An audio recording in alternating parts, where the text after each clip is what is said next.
Still waiting for scores to come in.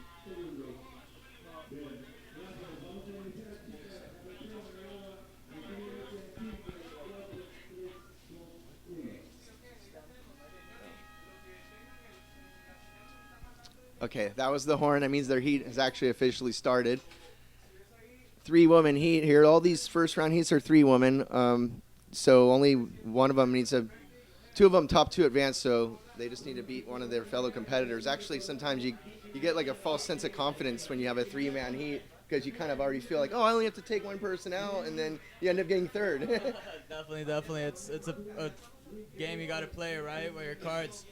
Yeah, we're going to have 3-woman heats, so yeah, definitely a lot more chance to advance, right, when you only have one surfer that you have to beat, like you said, Brad. Yes, and all of our heats are based on the WSL seeding. And that's why these girls are in this round, and the next round are the higher seeds, and it's seeded up to round 2 in this event for the men's as well as the women's. Yeah, so I think the 3 of these girls are locals, right? They're from the Pacific Central area of Costa Rica. Jaco is placed in there. I think 2 of them from Playa Hermosa and 1 from Jaco. Yeah, we just saw Red, Natalie Bernald, get a wave just to get her feet in the wax. Maybe a low to medium score there. This looks like we got some set action out the back. Plenty of swell. We got a short period interval swell here, so that's kind of actually better. Don't you agree? Yeah, right. For Playa Jaco, it's always like the more on tops of each other, the more sections you get. We see white up and riding. Valeria goes off your screen on her backhand. We'll try to bring that to you in a bit. So yeah, it just kind of makes it a little more broken up and peaky instead of stretched out and walled out and inconsistent. It's a little more consistent as well, I think. Yeah, and I think the wind actually is helping it out in some sort of way. Having the side shore wind, it opens the face a lot more. It pushes the wave to stay a lot more in the foam, in the peak of the wave, right? And yeah, it gives you a little bit more of a wall. Right now we have the wind coming from south to north, blowing right into the right.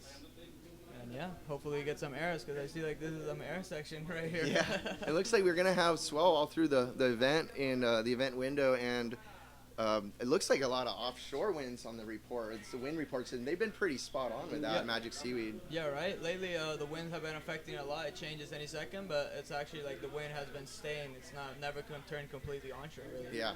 It's like side shore or kind of offshore or just shaky, but still there's like proper wind to just. So more air wind on the rights, would you say? Yeah, definitely wind coming from south to north. I saw a couple guys out there today in the morning going on some good rides and blowing the tail. Anyone stood out to you, or you? I saw Kevin Schultz go for a couple good ones. I saw Luca Messinas, definitely.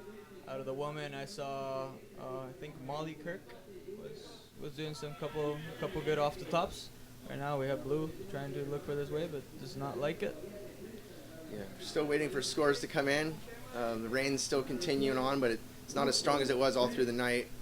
And here we go, Red on her backhand. Nice shroud, another snap off the top, cutting back, looking for an inside reform here. That's Natalie Bernald Gutierrez.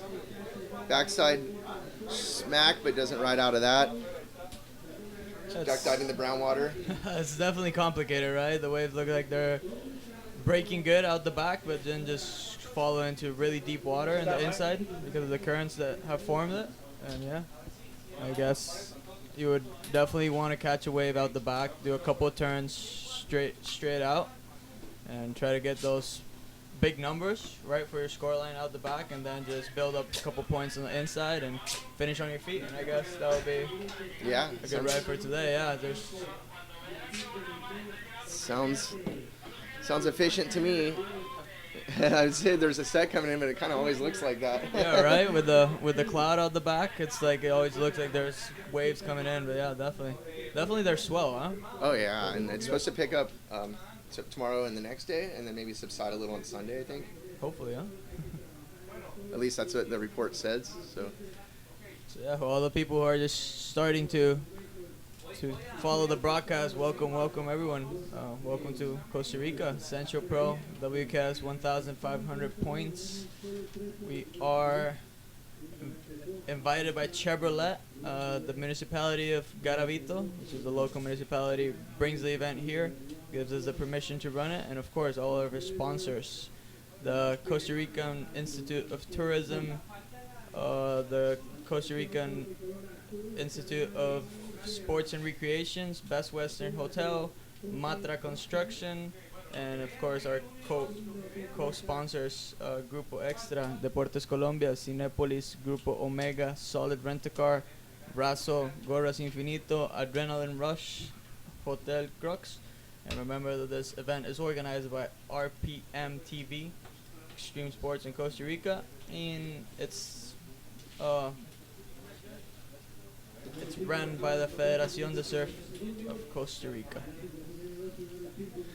We saw a quick in and out for Erica Valverde on her backhand. So we're still waiting for some scores to come in.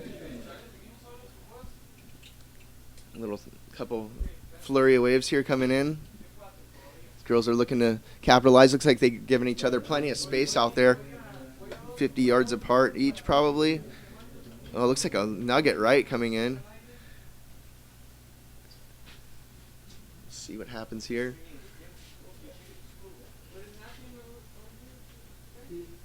So yeah, when you get more towards the dry season here, which is going into November, December, that's when the watercolor gets a lot more beautiful, right? Especially more towards February, March, April. Yeah, definitely. Right now we're gonna have chocolatey waters all over the country. Yeah. It's just the rain. It's been raining for 3 days in a row now, on and off, mostly on, and the rivers get open, and I guess the dirt comes into the ocean. So yeah, that's why we have this chocolate texture in the water right now, which actually sometimes is kind of hazardous because we have some debris, some logs out there, and some stuff. But at the moment, it seems like it's just so much rain, but little bit of it, it's not really opened the rivers enough to cause the debris effect that we have usually out here in the rainy season, right? Yeah, and it's sometimes when it rains a lot, it seems to like beat the waves down. So I'm pretty stoked to see we have such rideable surf this morning. When I walked up, it kind of didn't look that good at first, and then as soon as I was walking down the beach and looking at it for the next 5-10 minutes, I started seeing all kinds of fun waves. Yeah, definitely. Once you get to see it out there, it's like it looks like it's all over the place, right? It's super stormy, especially with the wind and rain effect that we got going on. But no, once you take a good look and close look, you can see that there's definitely some corners to hit and some scoreable waves. Yeah, it appears to me that the WSL picked a really good sandbar to run it at, and this is where they ran the ISA in 2016, and it proved to be a really good venue as well. There seems to be a little hole in the center where there's a right running into it and a left, and I'm sure that'll change through the tides. It's looking like we have, a 9:30 high tide this morning, something like that. I haven't really checked that out. So, I mean, actually, I like the tide window they picked, too, for the event because it gives them all 4 days with the incoming and the outgoing because, as we all know, Hako is based around the high tide. So you basically have, 3 or more hours before the high and almost that much going out, right? Yeah. I did see that we're gonna have an early morning high tide. I think it's actually, like you said, around 9:20. So each day it'll shift. Yeah, each day will shift 45 minutes around, right? Yeah. Hopefully for the 4 days we have that morning mid-tide going high that will give us good conditions throughout the morning. As you see, look at that left. Oh yeah, that looks like a fun one. I was checking out from the stage all morning, and it looks like the left down there has some wall to it when it comes in, definitely. Like some waves that are coming in, come in nice, but don't have that really long wall where you can really score. Maybe 1 or 2 good sections tops, but the left definitely has been a good couple sections, and then it still connects and walls up through all the inside. So it's just offering more scoring potential, which these competitors are looking for, trying to do those turns in the really good turns in the right part of the wave that allows you can push and the wave will actually push back. Yeah, right. Yeah, like a bowly kind of section, like you're saying, that south wind might kind of send you, if you're going right, it'll send you like a nugget section. You can snap off of it, fade back, and then you come around and there's another one like that. You can nail that, and that's what the judges like to see. That's the power and the speed power flow right there, where you just going from maneuver to maneuver seamlessly, and that's where you get to garner the big scores there.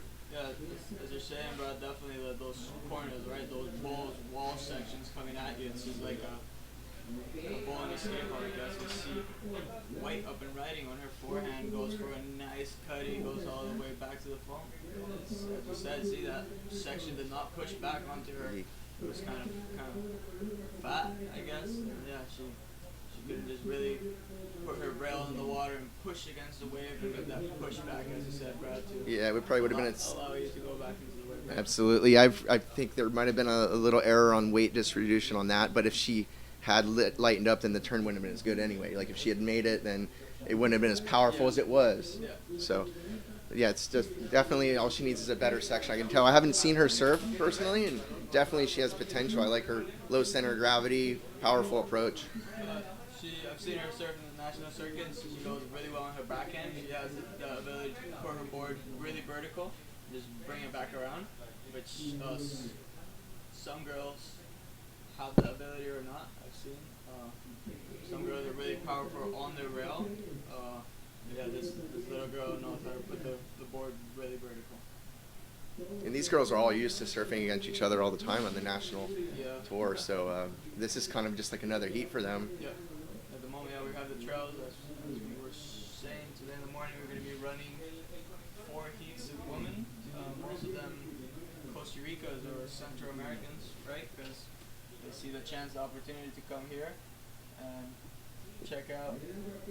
We have one girl from Senegal in the draw, a Venezuelan, Nicaraguan. Serena Nava from the USA is in Heat 3. She resides, I believe, up in Tamarindo still, and she bounces around to Hako a lot. Oh, look, Valerio Heller goes as the USA competitor. And we have young Bree Smith coming up next heat from Florida. Oh, nice snap right there from Valeria. Now she's wrapping it back, roundhouse, banking it, keeping her composure, cutting it back, staying with the power source, looking for something on the inside. Let's see if this wave holds up. Cutting back again, cutting that turn short. Just once again doing what the wave called for. Yeah, right. It's allowed her to do a couple of, I would say, half turns, several of them. Didn't allow her never to really push in. Just that first section, right, where we just straight up just saw her go vertical inside of the pocket. Mm-hmm. As you can see on your screen, there's a couple little sections there, but it's a lot easier when you're on the beach going, oh, I'm on that wave, I'm on that wave. You got to be realistic with your mind surfing at this point. Yeah, and definitely, like I would say, Hako always looks a lot more strong from outside of the water, right? You always look at it from outside and be like, oh, that peak looks good, that peak looks good. And when you go out there, really, those peaks that are coming in are just coming in. Really, it's not like a wave that's pushing, that's super hollow. So, yeah, as you see, Blue in her backhand does a nice little roundhouse, lifts her board up again to the lip. Tries a little snap right there, but it's not complete at all. Just a little mistimed on the final hit for Erica. Erica, who's Roger's girlfriend, Roger from Bowie's Point. Famous Roger, everyone knows him. Yeah, buddy. Roger boy back into the beach cheering up for his girlfriend. Oh yeah, I saw him this morning. He's fired up. Nothing, right? Everybody's kind of fired up. All the boys in town, right? Checking out the conditions, checking out the waves. You definitely see everybody really frothing out. Absolutely, you can feel that hype too. Just the buzz of the Ticos, because they're so excited to finally have an event again in the country. It's been 2 years to the day almost since the Esencial that was in Estoril Este, and we had a pretty good Tico showing in that one. Noemar getting 3rd place. I believe Carlos got 9th or so, I think something like that. He just needed one more wave. He needed a backup score in that, and he was well on his way. So those guys are both here. They're the top. They're number 2 and 3 seeds. Number 1 seed's Luca Messinas, and Schultz is up there, I'm sure too. Those are kind of the guys. Yeah, Schultz is looking for the North American title. He is. Yeah, he moved up to 1st. I guess he went down to 2nd, and then after the Outer Banks Pro he moved up to 1st again. So last year or that year 2016, Killian Garland got it from him at the last event, and he was bummed to say the least. Now, as you said, Brad, like a couple years ago, right, when the QS came to Costa Rica, I guess the Ticos weren't as aware of how much of a big stage event this is, right? Nowadays, everybody knows the WSL, the QS, the CT, so yeah, and having it here in Hako, it's a bigger city, right? Yeah. City is, it's like the main beach city in Costa Rica, I would call it. So yeah, definitely going to have a lot more people, a lot more interest in the sport. As you see, Erika Valverde on her backhand there, and nice little snap right there, first section. It allows her to go for another hit at the end, but does not compress, right? She looks like her body is not so engaged to the wave all the time, right? Her vision, her line is good, but she just doesn't really twerk into her maneuvers. Never really compresses that much, so Yeah, that definitely has a good line, good read on the wave. Yeah, you hear coaches say follow your head and shoulders. The rest of your body will usually follow. It looks like she's just got a little bit of a body mechanics to work on there. I liked her first turn. It was very committed. It was going to be definitely her best. It still might be her best score of the heat, but if she had kind of maybe waited a second or nanosecond longer in the final hit and kind of drove down out of it instead of being hung up at all, because the judges don't want to see that even if you make the maneuver. No. And I think that would have really been a great score. Instead of pushing almost your board up and down, right, trying to go out of a maneuver, it's almost like you want to really just stay low, shift your body weight forward a little bit, look where you want to go, and yeah, try to get the best line. Full crouching tiger, hidden dragon stuff.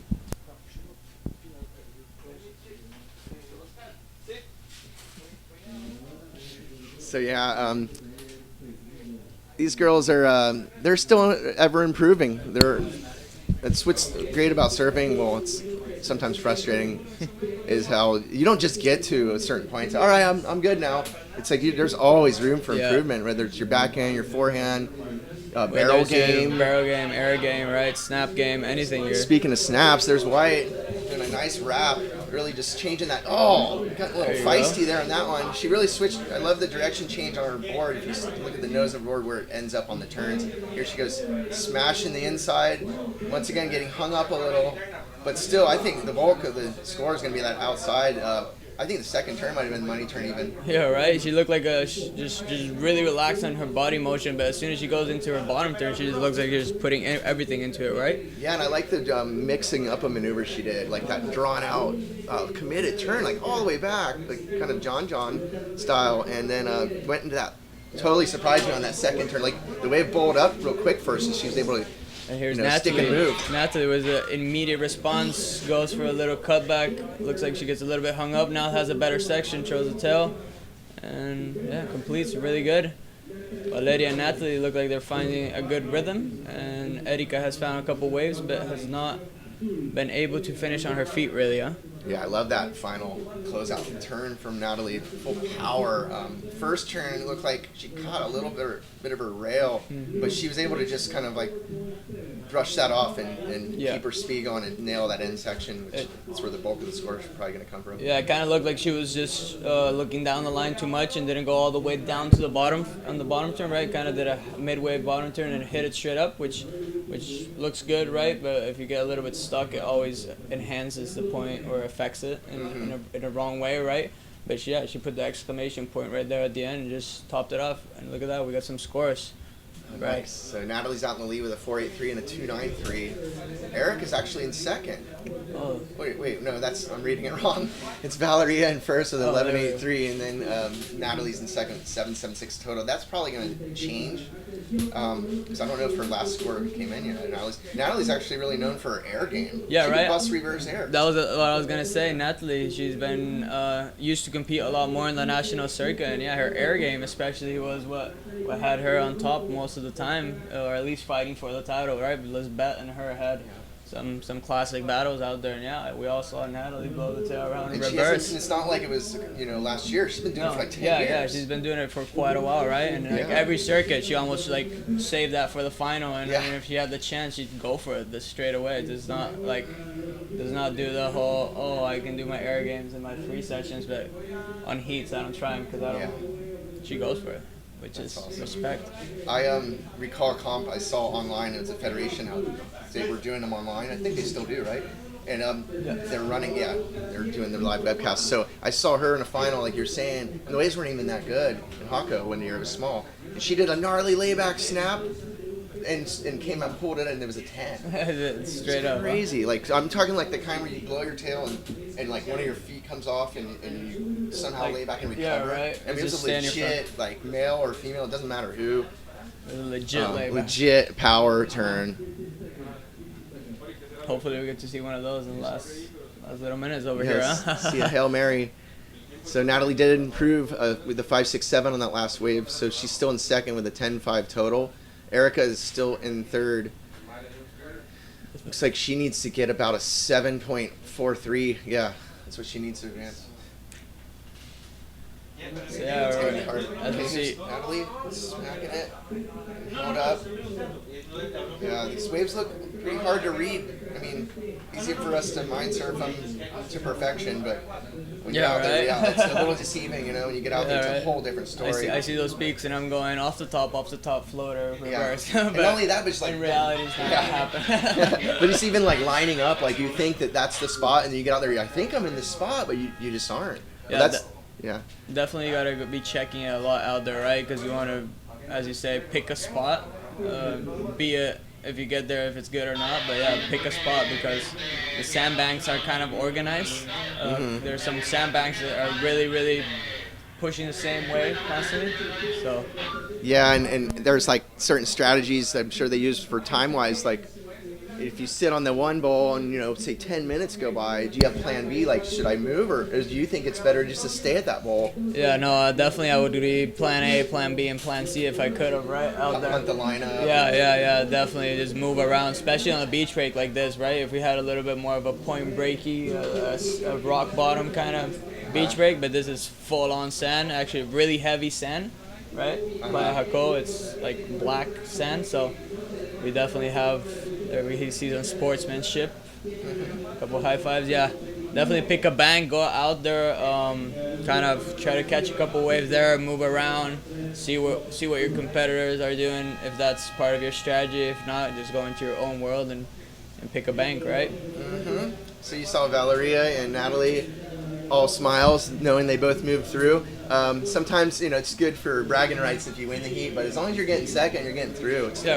Yeah, it's just all about getting through, right? First, second, doesn't matter. If you get through, you're good. And it's just to the final that matters, really. And now you see the guys like Medina who will just pace themselves the whole comp. And they'll almost, nowadays, he's like, doesn't even try an air until he really needs to. Yeah, it's like they're saving it all for the end, right? Because if you're just showing off at the beginning, after doing the same maneuver 3 times in a contest, judges will definitely be like, hey, buddy, we already saw that once or twice or 3 times. So, yeah, definitely try to save up the best for the end, but try to also in heats be almost like the same way, right? Start off kind of solid, try to build up a couple points, do some solid turns, maneuvers, whatever you need to do, floaters, and then as you start progressing, as you see your score line starts building, try to risk it a lot more, right? We gotta be like laybacks, try to go for barrels. Well, we don't have much out here today, barrels, but yeah, we got air sections. See if one of the girls busts something out of their sleeve, huh? Yeah, and it's also another thing is you don't want to peak too early either and show your whole bag of tricks, and it's kind of hard once if you're at that level to keep that level of heat after heat. You see it all the time in these comps, like someone will get the highest heat score in round 3 or something, and they don't even make the final. So it happens. It's a tricky game when you're dealing with Mother Nature. Of course, that's why we love it almost, right? Because you're always like having this different changing environment. As you see right now, see how the water got a little bit more bump and texture on it. We still have that side shore wind from south to north, but we have a little bit more bump in the face, right? It looks like the storm behind, the big cloud is pushing and moving in a lot more. You see red up and riding. Smith on her backhand doesn't off the top, stays close to the powerhouse, now goes for another cutty over there, looking to find a little inside section. Hits it off the top and goes for another rebo over there. Okay, look at her body mechanics here. Her shoulders, each time she lines up for that bottom turn and then follows through. Great technique. I'm very impressed. I think Bree's only 12 years old. Oh my God. Italy from Florida. She comes down here frequently. I've seen footage of her, and she's definitely a natural talent, and we're going to see a lot more out of her.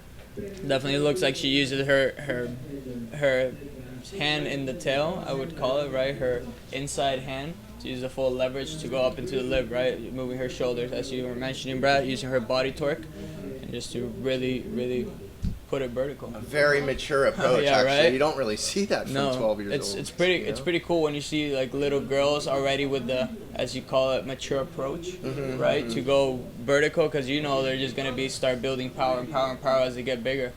There we go. Green up and riding, our Chilean surfer. Josefina. Nice couple turns there. I like how she's staying in the pocket, but then the wave just let her down there. But it's okay. She got 2 good turns. It's a good way to start the heat. Yep, there's still plenty of time right out in the water.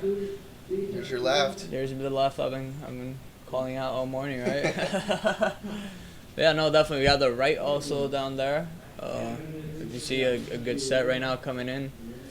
It looks like, as you said, it's as you mentioned, it's a really short period, short interval as well. So when we have a set, we see like right now what we're seeing on the screen, right? 1, 2, 3, 4, 5 lines piled up, Yeah. kind of doing the same thing back to back. As we see, Blue on her backhand goes for a little cutty, lifts up her sight, sees if she can find another section. Kind of mistime it right there, right? She could have waited a little bit longer and hit the lip, but decides to go for a cutty before the section gets to her and allows you to get the score and the finish, but could have capitalized a lot more in that way. And that's our lone Mexican in the draw. That's Brisa Munoz. And I liked how she caught a corner wave. It wasn't the best way. It had a little foam on the face, but it still had scoring potential. And sometimes it's not necessarily the set wave you want. It's like the medium corner that runs the sandbar better. Here in Hako, it's like the sets almost break up closing out, right? They have a good section, but it's like 1 or 2, and it's really dumpy. It's like, it's just like all over on top of you, right? You can't really allow to put the rail in and kind of push into maneuver. It's kind of like you're just trying to put the board up and hang on for your life almost, right? Yeah, and I think that's why you get scored so well on comps when you do get the set wave and you smash it, because it's a lot more hard than people think to be able to squeeze, a 1 or 2 big power moves on a wave that's real quick like that and unforgiving. Yeah. Your timing really has to be on, and like the body mechanics, all the stuff we've aforementioned.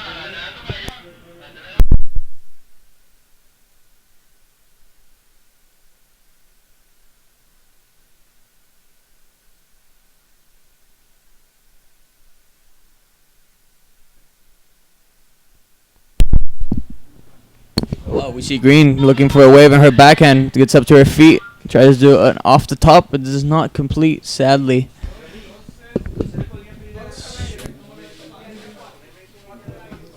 Around 8:30 a.m. here in the beach. Again, Brad, welcome to all the people, right, who are watching us in the live broadcast through the WSL app. And yeah, everyone around the world, cheers from Costa Rica. We're down here in Playa Jaco today for the Essential Pro Costa Rica, second QS we see in this country, this time of 1,500. We have really good surfing, right? The town looks alive. The good vibes are always down here. And yeah, it's just an exclamation point in what we have in surfing in Costa Rica, which I say, Brett, in the last 3-4 years, you that have seen it a lot longer than me, we have a lot of progression going on in Costa Rica at the moment. We see the young seeds, right, just flurrying out there in the water, and the kind of old guys, kind of like around 2000 year, there was probably half a dozen guys who were fully sponsored. But I mean, don't get me wrong, there were a lot of underground guys in this country that rip, and they have forever. But I'm talking about the guys that are following like the competitions. Yeah.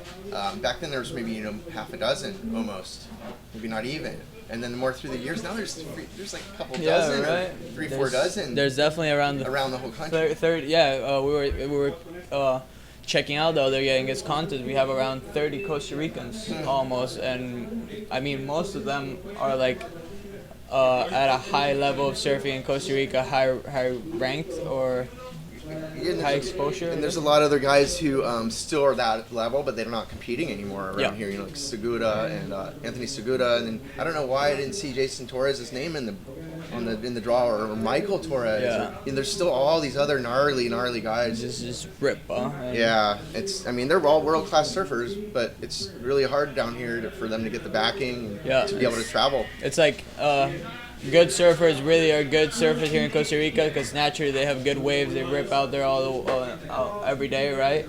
Be it for a little bit or for a long time, and they've been surfing their whole entire life. So that's why naturally Costa Rica will produce good surfers, right? Now that we have the chance to really push this sport to a whole nother level with the kind of help that we're getting from bigger sponsors, bigger entities around Costa Rica. So yeah, we're just a time bomb waiting for it to explode, right? To start seeing a lot of big names from Costa Rica move on to the next stage, hopefully, right?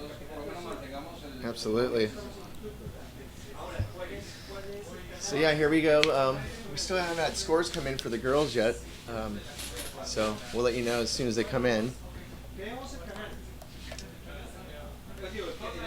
Here we go. Bree Smith letting the judges know she's on the wave with that bright board.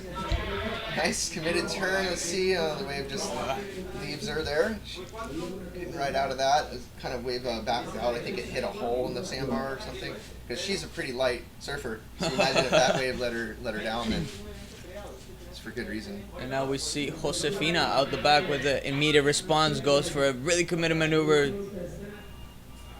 Now goes for a nice cutty again. The wave is kind of not allowing her to push. Now we see this bold section. She holds her turn a little bit longer, but is not able to ride out of it. Yeah, that's what's pretty difficult about surfing is your bottom turn. You see, you put your invisible X on that part of the wave you want to turn off of or what have you, and right when you're almost there, the wave changes on you. So you're constantly making, like I said, nanosecond decisions to try to improvise and maybe angle your board differently at the last moment to be able to make the turn work. I would definitely, if I was out here, I would stay close to the pocket, really, right? Because that's the power zone of the wave, and in Hako especially. As we were saying, the wave is strong, but it's not the most strong wave around. So yeah, definitely stay close to the pocket, always with your eyesight up, looking to what's coming. And if you see that good line, right, then you can go just pedal to the metal and go and unleash a couple of big turns. But if you're just going down the line and the wave looks like it's a little bit fast, stay close to the pocket and try to build up a couple little points. Mm-hmm. If you get a good section, just throw it out there, right? Stick and move. Yep. Yeah, back to the whole point about all the younger guys coming up lately, and a lot of it for them started here at this beach. They all a lot of them learn how to surf here and read the ocean and read a wave and learn how to pace a wave. Josefina staying busy. Oh, does not get into that one. So a lot of roots here in Hako as far as Costa Rican surfing goes. Yeah, I guess here in Hako is where the main sponsors started coming, right? Big companies, I would say, Quicksilver, Reef, Billabong, Bolcom, and they started seeing guys and sponsoring. We have a split peak out the back. We stick with Blue on her backhand. Goes for really hard off the top. That was a really good one, huh? A little bit of a free fall drop right there after that maneuver. Nice Brisa Munoz for the turn of the heat, in my opinion. One turn, but you can get a wave and do 3 or 4 half turns and not even score as big as that turn. So it'd be interesting to see. Here's Bree Smith on her backhand. See, once again, she went out too far in front of the power source, but she's recovered. See how she stays really, really compact when she's close to the pocket. It just seems like a body. She was doing the right thing, but the wave fizzled out on her. So this is a pretty tight heat. You all right? Even though, I don't see any scores yet, I just feel like it could go any way. It's green, it's blue, it's white. It's the 3 of them really going back to back, right? Really scores.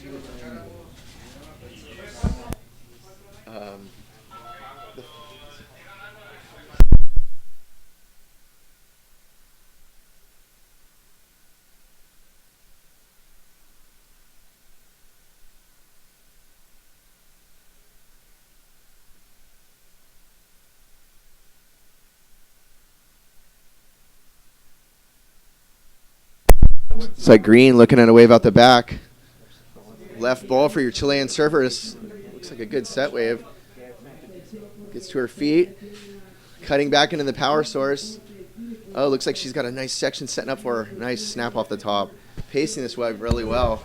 Another redirectional turn. Looking like a strong finish here. Snapping it, cutting back. Is she going to get a reform here? This is wave of the heat for sure. Yeah, definitely. Wave of the day. Yeah, wave of the day so far, right? We have 2 heats so far, and Green right now. Josefina Vidreira. From Chile. Josefina Vidueira. Chilena, ¿cachai, po?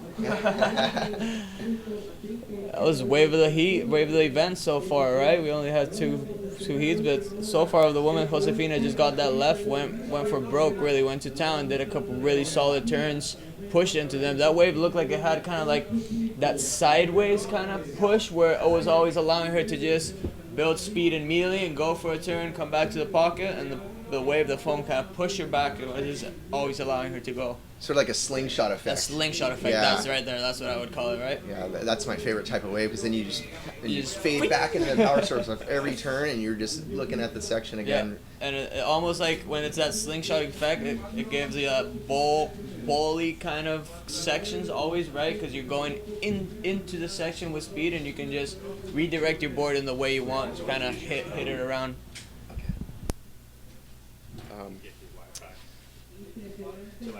Okay. Let's see. So, still waiting for that score. I believe it's going to be up near the excellent range. But yeah, that whole bowly thing you're talking about, it's sort of like a convergence of water, two different directions. And if you can time your turn right into that little pocket, not only you're going to throw a lot of water, it's going to look good, and the judges are going to throw a score at it. You have Green eyeballing this right, she's trying to get another wave right after her left. Has been staying busy, as we see. She goes for one single maneuver, but puts it all out there, really pushes against her tail, throws buckets of water out the back. Great surfing from the O'Neill-sponsored Ripper from Chile. Bree Smith out the back, hunting for a wave. Seems like she's staying south of her fellow competitors. The back blue, looking to better her situation. All right. Risa just goes a little bit too far out in front of it. It looks like the wave is going to hit a deep spot anyway. So it seems to me, like you were saying earlier, the lefts seem to have the more scoring potential. So yeah, definitely. I was, as I said, I was checking it out in the beach. That left has a lot more opportunity to just go for maneuvers. Right, it has that wall where the rights look really good, but the lefts definitely have that wally effect. Might be the wind pushing into the side of the left. Yeah, those side shore. Side shorey. That last wave of Josefina, that left, garnered herself an 8. Just at the bottom of the excellent range in the scale. It blew up and riding. Brisa trying to pump this thing through to the inside. Only got one cutty out the back, so that's not probably not going to better her situation. And also, Josefina got that right, and she's looking to better at 3:07. So it's safe to say she got that on that one hit. Yeah. Bree out the back. She's in third place right now. And Bree's looking for a 4.5.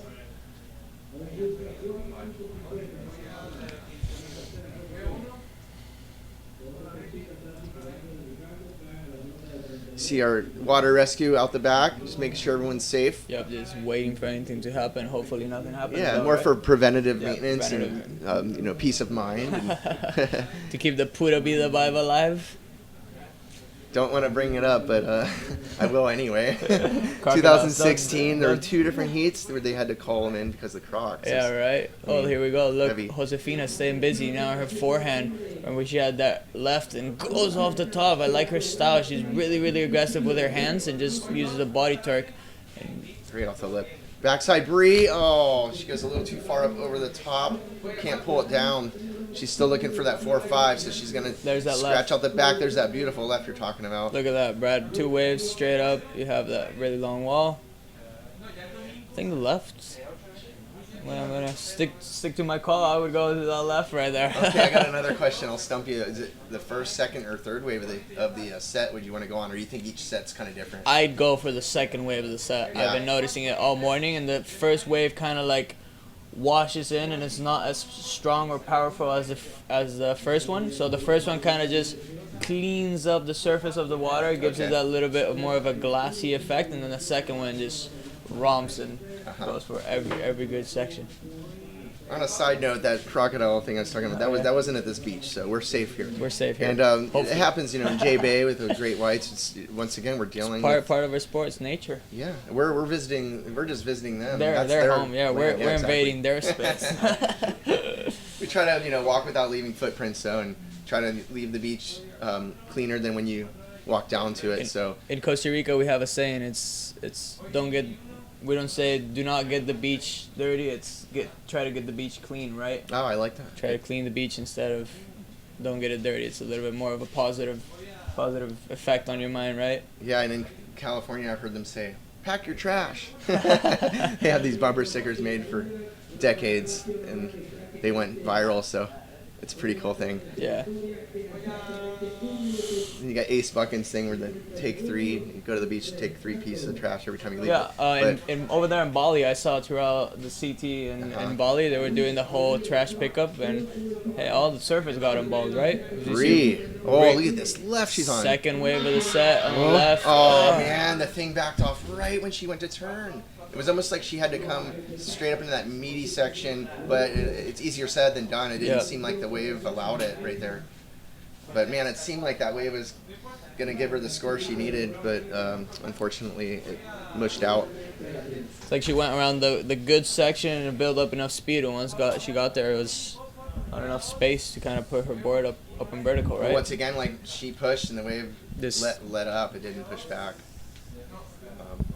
So the tide's still coming in. What do you think's how that's gonna affect the conditions? We still got the tide push. What about when the tide starts backing out? Oh, that's when we're going to see the whole current effect. Like a stationary wave? Yeah, right. Kind of like putting into effect, right? We have all this current out here in Playa Jaco when it's pulling back Yeah, into because the it's ocean. receding out, so it has to go somewhere. Right? Yeah, and definitely the sandbanks change a lot, right? So we're gonna see a lot of change in the spots where the waves are breaking. So surfers definitely 3 or 4 heats should even start checking out the waves just to see how it's changing every 20 minutes. And yeah, hopefully when their heat's on, they're spot on the conditions and can do the best out there. Absolutely. Yeah, this heat's winding down. There's 10 seconds left, and unfortunately, Risa didn't get the score. She might be looking at this right. Oh, that would have been her last opportunity. However, the wave didn't allow any scoring opportunity. Still a great showing for Bree Smith. Unofficial results: she's in third. Risa got second, and I was gonna say Fina wins the heat with powerful backhand and forehand surfing. Yeah, Josefina for her wave that she went up into the 8 range, she got an 8.5, an 8, and a 7.5. So average is an 8.0. Best score of the day so far. First excellent score we got of the morning. Next heat, we're going to have Candelaria Rezano from Nicaragua, which is one of the Rezano sisters. You should see these girls charging big popoyo. I've seen them in 10-foot popoyo. Outer popoyo. Outer popoyo, outer reef popoyo, right? Her parent going, go, go, go, go. And I'm like, sending them on the biggest bomb I've seen all day. But hey, that's how you build a good surfer, right? Yeah, Serena Nava from the USA and Oxiela Ryan from Costa Rica, specifically from the Caribbean side. Oh, nice. We got a good mixed bag here of great talent. Serena Nava actually resides in the Guanacaste area north of Costa Rica. But yeah, nationality goes for USA. She's a Frijoles Locos team rider. There's a Frijoles Locos surf shop up in Playa Grande, and they take care of her. She also surfs for Billabong. And her father really helps her out a lot with the traveling and entering the contests. So yeah, they have a good unit going on there. Josefina with a big smile ear to ear, definitely, because you got a good score, got a good wave. First heat of the morning. Bree with the eye of the tiger. You can tell you're going to see. This isn't the last we're going to see of Bree Smith. No, not at all. I mean, you got to start somewhere, and she, if anything, she gains some kind of wisdom. Because I mean, if you lose a heat, you want to learn and not to make the same mistake again. I'm not saying she made mistakes, but I mean, they can look back at that heat and take something away from it. That's a cool part, right, of the heat analyzer. They can just go back and really see it. As we see Blue up and riding on a good wall, really torques all the way back that maneuver and still stays with the waves. And then now goes for another off the top, eyes the end section. Let's see if she has a little reform, has the left building coming up to her a little bit bigger, puts the board vertical, but does not allow her to complete. That was a tricky section. That's like this kind of stick and move I was telling you. You don't want to hit it and kind of get caught in the water. You try to bank off of it and project yourself back out into the flats of the wave. But she surfed that first turn was great. That direction change. Her second turn was good too. So it's gonna be a great opener. Yeah, if you think about it, you have the right foam and the left foam both coming in different directions, and when they meet, it's like called the washing machine effect, right? Where you got all those waves just going in every direction. As you say, Brad, smart decision would be try to bank it, or push against it, kind of get that forward motion, try to go into the flat, stay a little bit low, and stick to your maneuver, right? That was Serena Nava, originally from Texas. Yeah, and she's grown up in Tamarindo and honed her surfing skills there. I know she learned in Texas, but eventually got way better. The learning curve is incredibly higher when you move to somewhere like Costa Rica. That's such a wave-rich country, and such a good vibe here. Pura Vida. Yeah, everybody wants everything, mentally, everybody physically. It's great. Everybody has a chance to progress, and there's a lot of people who want to see progression. Right, progression is not something that gets seen like, oh, you're better than me or something like that in Costa Rica. No, not at all. If you're doing better than me, I want you to do even better. Yeah. It just makes me want to also stay close to you, right, and just keep surfing really well. That first wave for Serena now, I came in and at 4.83. First wave for Candelaria Rezano comes in at 3.33.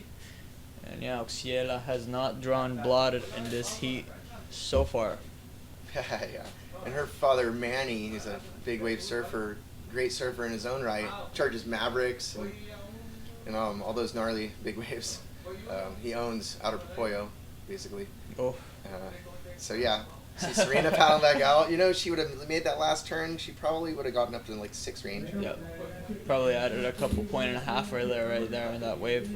We talk about those converging sections. You can hit the lip and you think you stuck it, and you're standing there straight in the whitewater, kind of claiming it, and the whitewaters just come together and trip your feet up, and you just get bounced right off. And also right now with the tide getting higher, right, Brad? We're gonna have that little bit of backwash effect that this wave kind of has sometimes. Mm-hmm. We're gonna definitely see a little bit of waves pushing back into the ocean, right, instead of coming too short. Absolutely, out to sea effect. There you saw Valeria getting congratulated by Emily Gassoni on the beach there, competitors area. So these girls will not surf again today.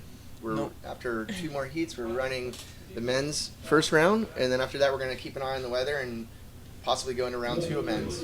Yep. We're going to have in the next heat Paulina Summers, as you said, the girl from Senegal, Kadiata Sambe, and Rosani Alvarez from Venezuela. And then in the men's draws, we're going to have some really stacked up heats in the trails, mostly Costa Ricans, mostly Central Americans. Look, we got 3 Costa Ricans in first heat, 3 Costa Ricans in heat 2, and 2 Costa Ricans in heat 3. Rosanna's checking out that left bowl you're talking about. She seems to be sitting further over there. Uh-oh, looks like she sees something here. Looks like the water got a lot more texture on it right now, huh? It could be a good thing, maybe? Yeah, maybe. Look at that, Brad. Chunky little left she's got on her backhand. Great bottom turn. Look at that, squaring it up. Big turn off the top, throwing buckets of water. Cutting back, see if she can make it over this flat section. She does great right there to utilize that little white water. And here she goes, bottom turning up. Oh man, her foot just slips off. Wow, what a good read on that wave, right? Just went for broke on that first maneuver. That really impressed me how much she compressed on that bottom turn and just allowed her to go so vertical in the section. And then backed it up with a little cutty, went to the flat section, kept her board moving to get around, and then sadly misplaced the turn, right, and lost her feet off the wax. And I haven't seen her surf in like a year or so, and just seeing that one wave, I can tell she's improved leaps and bounds. I mean, she was already a great surfer, but she just seems to be getting more polished. Yeah, Candelaria actually got like 2 world titles. Sorry, not world titles, national titles. Yeah. 2 national titles. One day, you never know. Yeah, right, hopefully, right? You just manifested it. Yeah, right. I just put it out there. If it happens, yeah. remember this day. No, yeah, she got 2 national titles this year, and she claimed it 2 stops before the national champ just even finished. She got 1 in Hako, which was one comp before the final event, and then she claimed the mini grams. And that's awesome, and she's gonna just have so many more results in the future, especially when she grows more and gets even more powerful. It's gonna be scary. And then she has even a younger sister, which is Valentina, and then there's Maxima Rezano, and she's probably gonna be gnarlier than all of them, right? They all go in huge waves. Like I'm not like stuff that grown men won't go on. Yeah. or grown humans. Let's just say that. Keep it PC.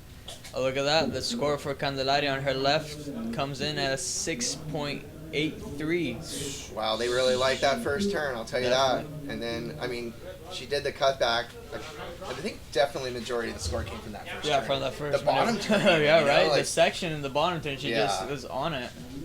She took off and straight away just went down to the bottom. Impeccable, like with intent. Like she didn't like slip up or She bobble. didn't- No, she looked super confident and like, you know, she's done that. This isn't her first rodeo. It didn't look like she was just gonna like get through the section. No, she was like, oh, I got the opportunity right now. I'm just gonna put the score on the line right away with the first maneuver, right? And it's almost like good for the judges, like, or even for anyone watching, right? If you see someone catching a wave, go kind of mellow and just first maneuver, put it all out there, you're like, wow. And the spray is the wow factor. Yeah, right. How much spray she threw. And once again, she's not the biggest competitor in the draw, but it's all about how you, it's like pounds per square inch, like how much force you're putting each turn. It doesn't matter, you can be the biggest person and still like not throw as much water as someone half your weight. No, not at all. It's all about weight distribution, right? Using your speed, harnessing your speed in the right way.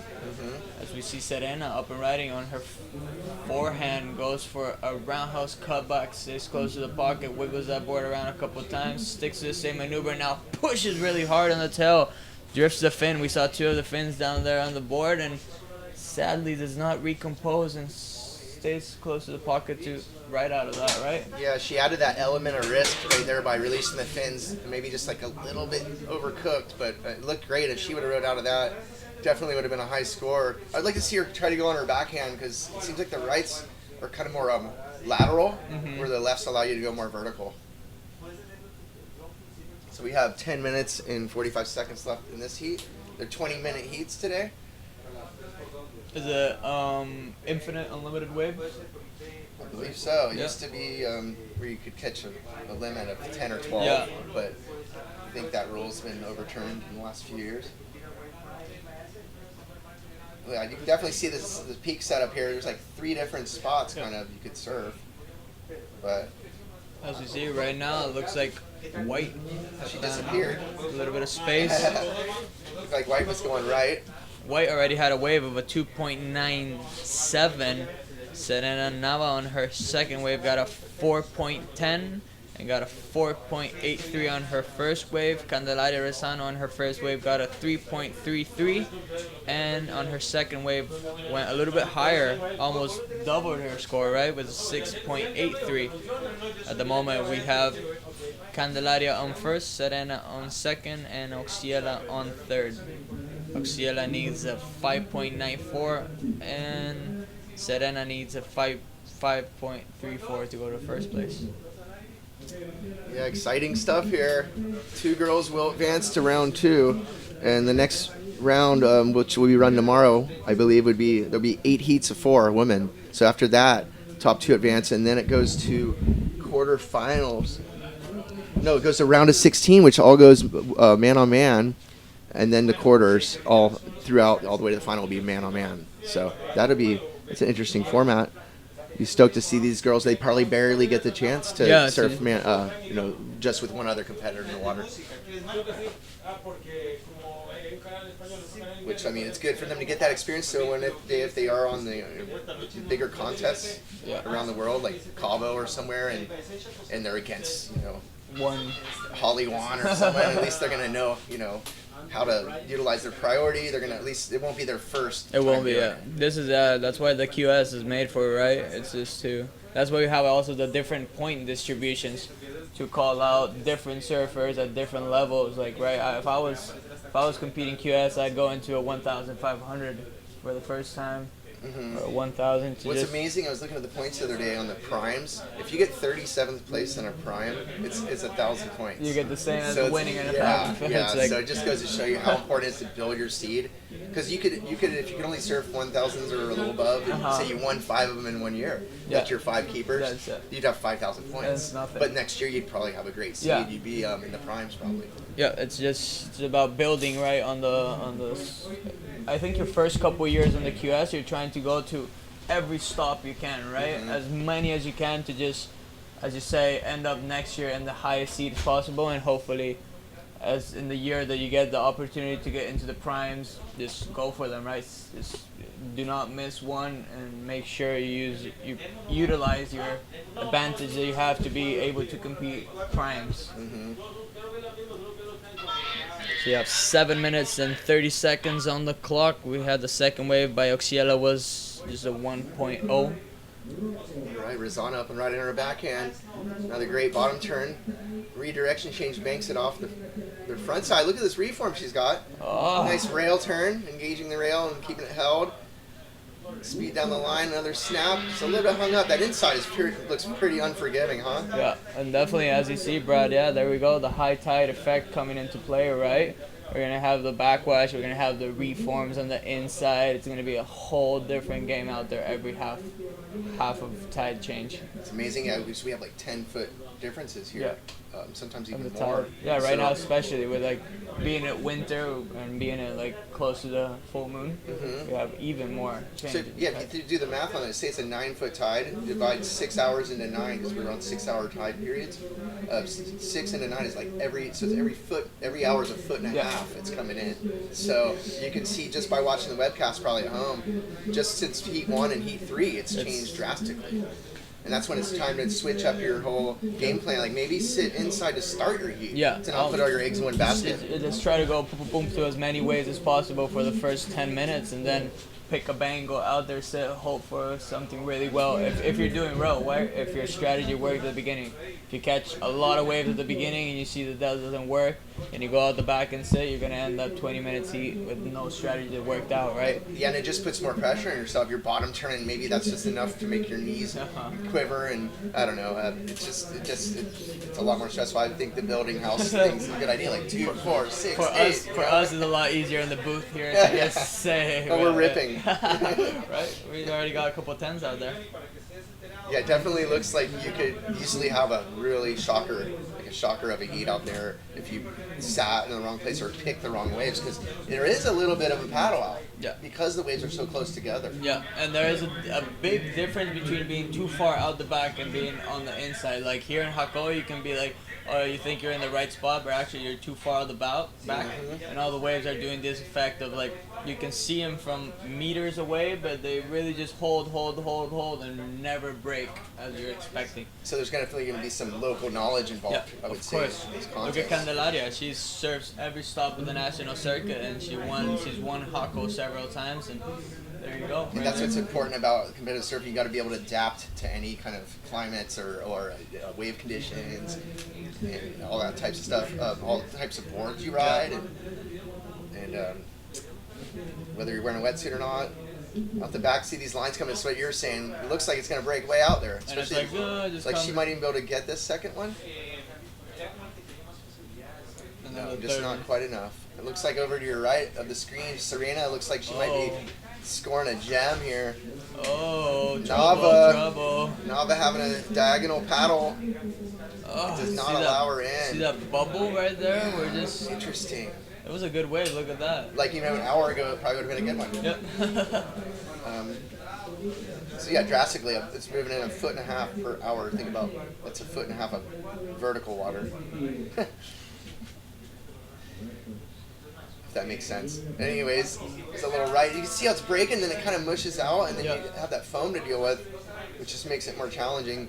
But however, girls are still getting scores out there in excellent range, so there's definitely good waves to be had. Candelaria goes into the 6 range again, this time on her last wave, 6.33. Candelaria has built a total of 13.16. Serena Nava following her with a total of 8.93, a 4.83, and a 4.10 is a total of 8.93. And Oxiela on the 3rd place was a 2.97, and a 1 has a total of 3.97. 3 minutes and 20 seconds on the clock, Brad. Oh, there she goes, Auxilia looking for a wave, but it just does not pan out for her. She's going to want to get back out the back. And there's Serena, the backside turn. She listened to me. She went left, but it wasn't that good of a wave. And look, we have some lines out the back. Let's see what we get. Some action for the last minutes. Seems like Red was let out the back all by herself. Does not like the look of that wave. See, for instance, what we were talking about earlier, taking the wrong wave, like Ryan did.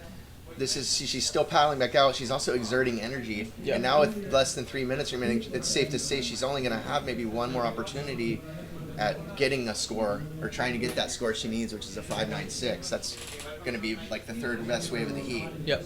Too. So she's got her work cut out for her, to say the least. Yeah, definitely. Right now will be the time to put in at least a score close to that or higher than that, right? So you shorten out your But necessity. once again, does she have time to be able to catch two? Yeah. That's what I mean. Right now would it's be all like or nothing. now. Oh yeah, she'd have to get one now and then maybe and not even all the way through, like a big hit and then boop. kick out. If that's all the wave allowed, Yeah. obviously, and then Definitely not all the way to the inside. yeah, and then her last wave in at the buzzer could be all the way into the inside. Should we paddle out and tell her? We should have them all mic'd up. Yeah, right. Now these girls aren't out there talking or anything. Do you Nope, think? they're game mode on, right? As they say, you can be your friends out in the beach, but once you touch the water, it's whole everybody for themselves. And you can see Rosanna has priority, and Auxilia has second priority.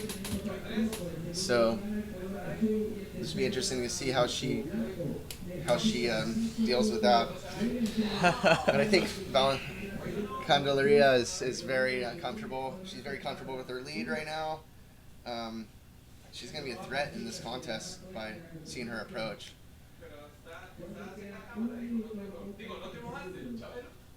Costa Rica is showing us their best face, right? Everybody comes down here to the QS, check out the surfers, check out the beach. We're out here also checking out the beach, checking the waves, having some fun. Welcome to everyone in the live broadcast from all over the world on the WSL app or on the browser.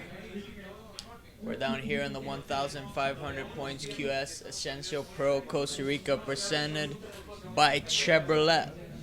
It's brought to you by the Municipality of Garavito. Our official sponsors are the Institution of Tourism in Costa Rica, the Institute of Sports and Recreation of Costa Rica, Best Western Hotel, Matra Construction, and of course our co-sponsors, Grupo Extra, Deportes Colombia, Cinépolis, Grupo Omega, Solid Rent-A-Car, Raso, Gorras Infinitas, Adrenaline Rush, Crocs Hotel. And this event is organized by RPM TV Extreme Sports, and it's part of the Federación de Surf de Costa Rica events, right? They're all down here, all their team is down here checking out. So we hear the buzzer. You see a confident Rosanna paddling in right there, just looking to get to the beach and rehydrate and regroup and get ready for tomorrow. And we got one more heat in this round of the women's. It's Paulina Summers from Costa Rica, and then Cariata Samba from Senegal, and then Rosani Alvarez from Venezuela. Another 3-woman heat, top 2 advance into round 2. So we'll be bringing that to you live in just a minute.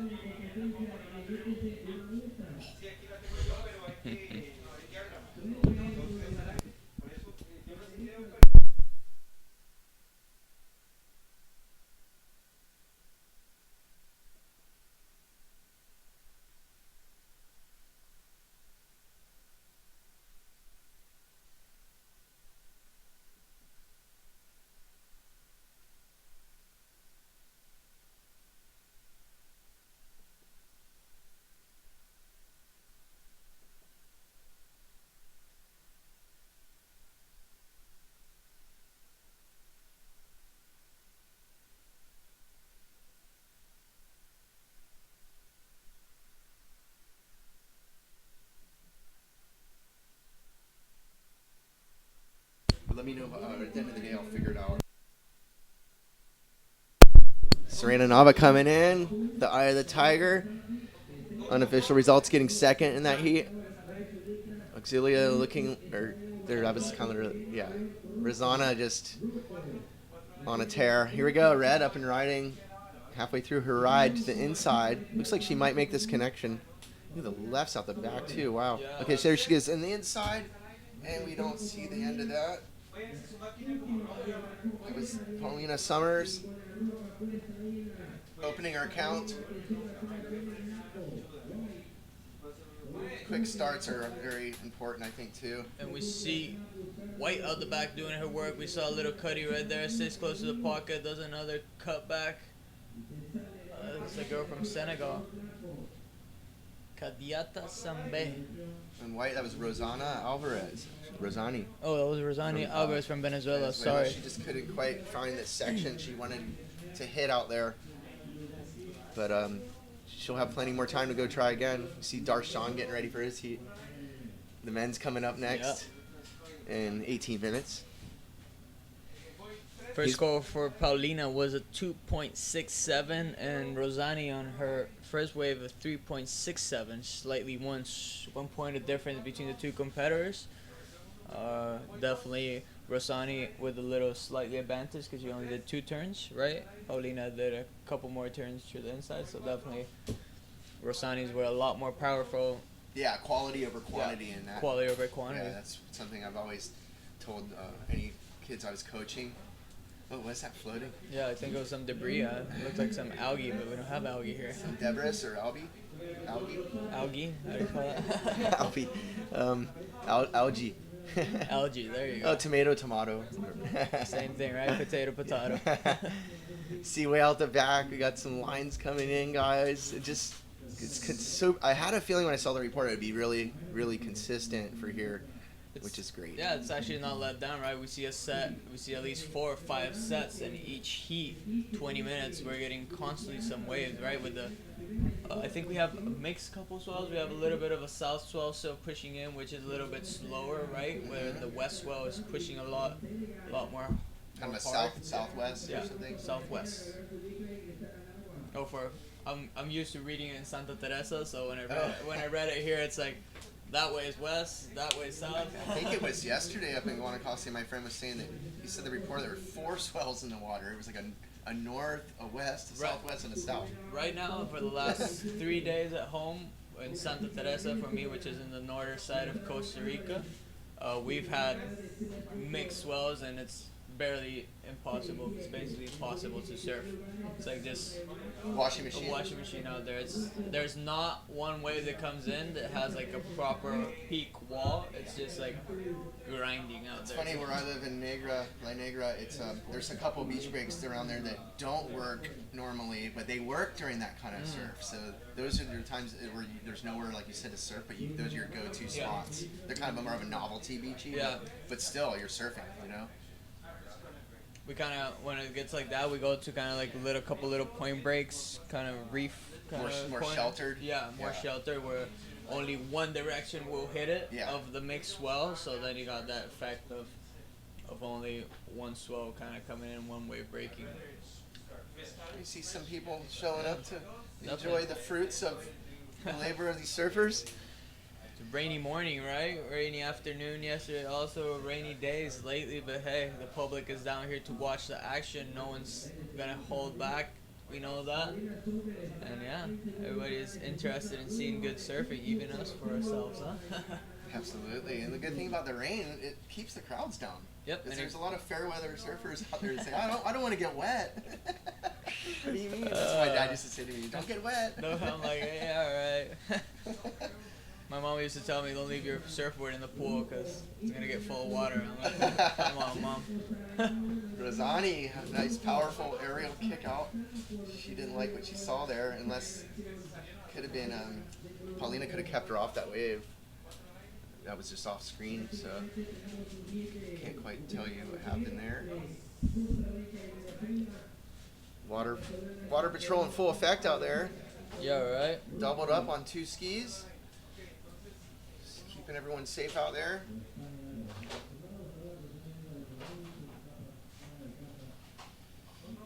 Once again, welcome to the 2018 Esencial Costa Rica Pro.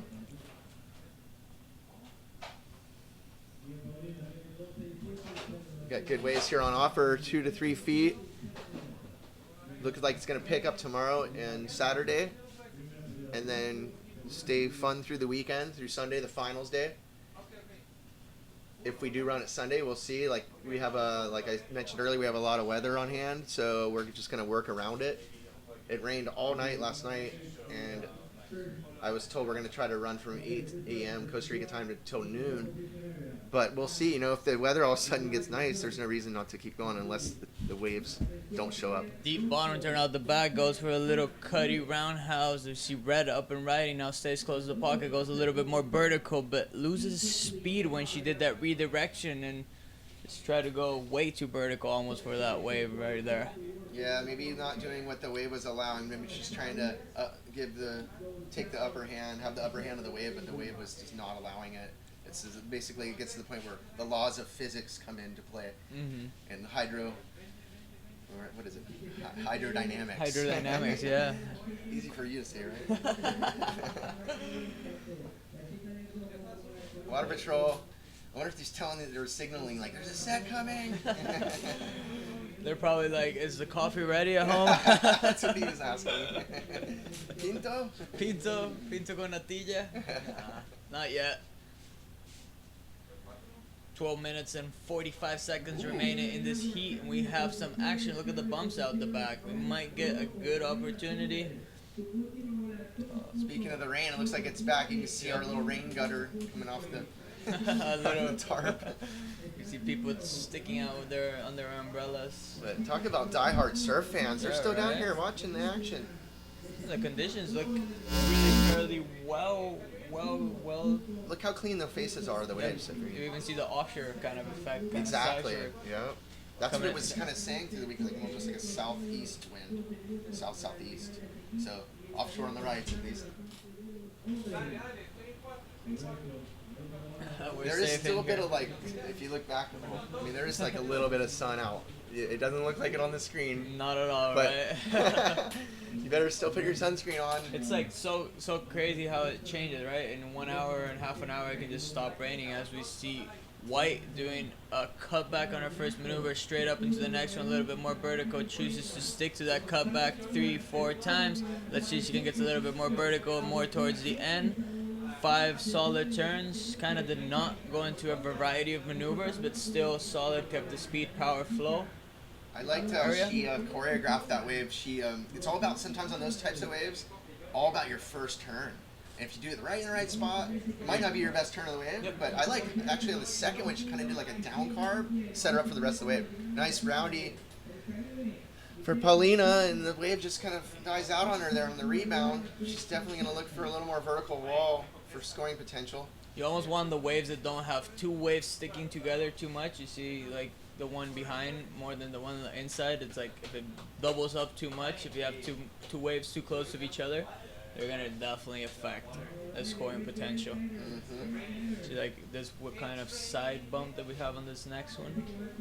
Yeah, definitely makes the face kind of step back a little bit. It definitely adds a little more challenge, but these surfers have surfed a bunch of different conditions, so they're well versed in these types of waves. Because sometimes contests are held and they put dates of a contest out on the schedule, so they don't try to gauge when the waves. It's impossible to know how the waves are going to be 8 months from now on a certain day. It changes every year. So yeah, Rosani gets a 6.5 on that left.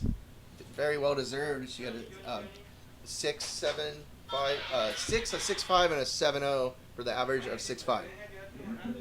Right now, Rosani's in the first position with a 6.5 and a 3.67, followed up by Paulina Summers with a 2.87 and a 2.67.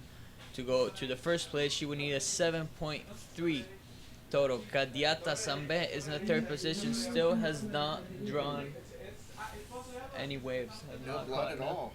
Nothing at all, right? 9:40 on the clock, still plenty of time though. Well, she knows she only needs 2 waves. Maybe she's just being patient. She could only have 1 wave of a 6 and be right into second place, true. right? Paulina's 5.54. Like we mentioned earlier, these girls are maybe getting a half a dozen rides of heat, but when it comes down to it, only 2 of them, or 2 or 3 are keepers. So it's such a fine line between being too patient and not patient. And of course, the heat effect that I call it, right? You're out in a heat and time seems like it's going 2 minutes per minute. 2 minutes per minute, I like that one.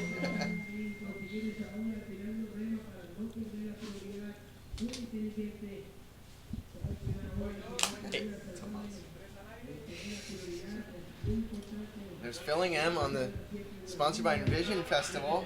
Yeah, I just got that hooked up by Ambition Festival. Really? Super cool. Yeah. Nice. Are they sponsoring more than Anthony, or you just... So far, that's the first person they've sponsored. They're looking to do a lot more sportsmanship, a lot of more sponsorship in surfing in Costa Rica. And yeah, Anthony was the first pick that they got. Great. We were, me and some friends. We've worked for Envision a couple of times doing the surf kind of surf clinic for the kids, right? Free surf lessons for every kid that comes by to the beach.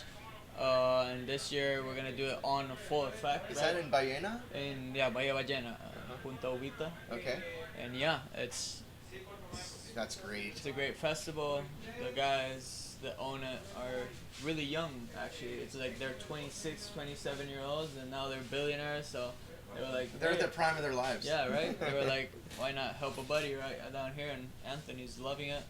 Yeah, what a good ambassador to take on Yep. your team. He's definitely National champ really at the great moment. surfer, national champ. QS Warrior, he's had good results overseas. Argentina, he did really well. Yep. Peru, he did really well in the ISA World Champs. Also, he got subcampeón. Second, right? Yes, subcampeón, second place, Silver.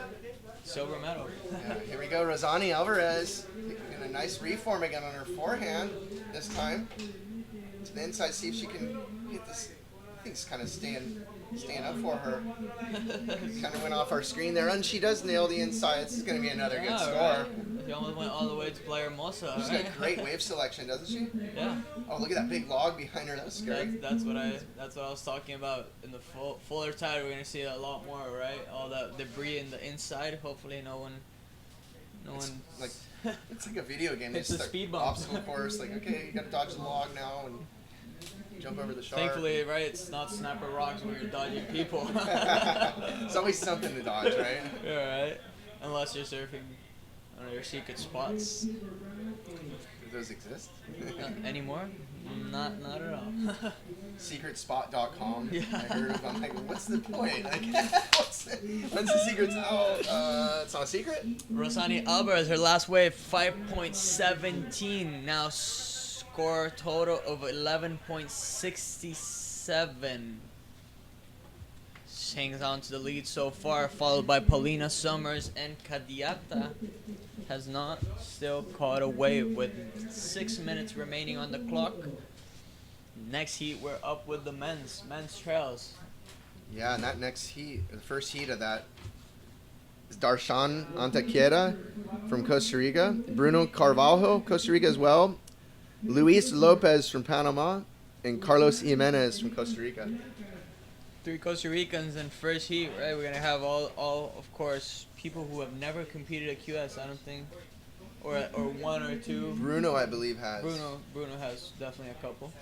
Darshan definitely first time. Darshan has a spicy backhand. Hopefully we get to check it out. I haven't seen him surf in about a year. I saw him in Bocas del Toro last January, but not like a year. Yeah, definitely has put on over a year ago. some body mass. Has a lot more lengthy of a body now. Has grown at least a couple inches. And yeah, his backhand is good, looking really good. He uses full body leverage. Just stay really compressed on the bottom and just go straight up and hit it really vertical. And plus, he's surfing with all these hot rippers every day, so it's just like a feeding frenzy of these guys just pushing each other. Like you said, they're not trying to like better each other to be like machista, but they're just like trying to like push each other. You know, lift the level in a healthy way, right? In a healthy way, in a healthy competitive way, where they're like, oh yeah, man, you saw that wave of mine? Yeah, I saw it. You're really good. You hit a couple off the top. Look at mine. Yeah, where it used to be like too cool. Like, no, I didn't see your wave. Yeah, because they don't want to. They feel like, you know, they were too afraid to give out a compliment. Yeah, there was a lot more competition. Really, now sponsors go out to the surfers who are really putting in the work and doing their best. Before it was about who was doing better and kept like their staunchness through their sponsorship, I guess. Posturing. Yeah, just put the face for the brand. La venezolana. We don't see faces, we see surfboards, we see water, we see technique. It's not about who's who. Yeah, It's about absolutely. who's doing La best. Summer. Paulina necesita. Yeah, we got 4 minutes left in this heat. You have to see the Senegal surfer get a wave.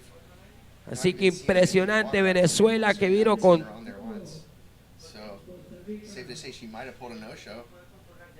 So, looks like we already had a man-on-man heat here. Woman on woman.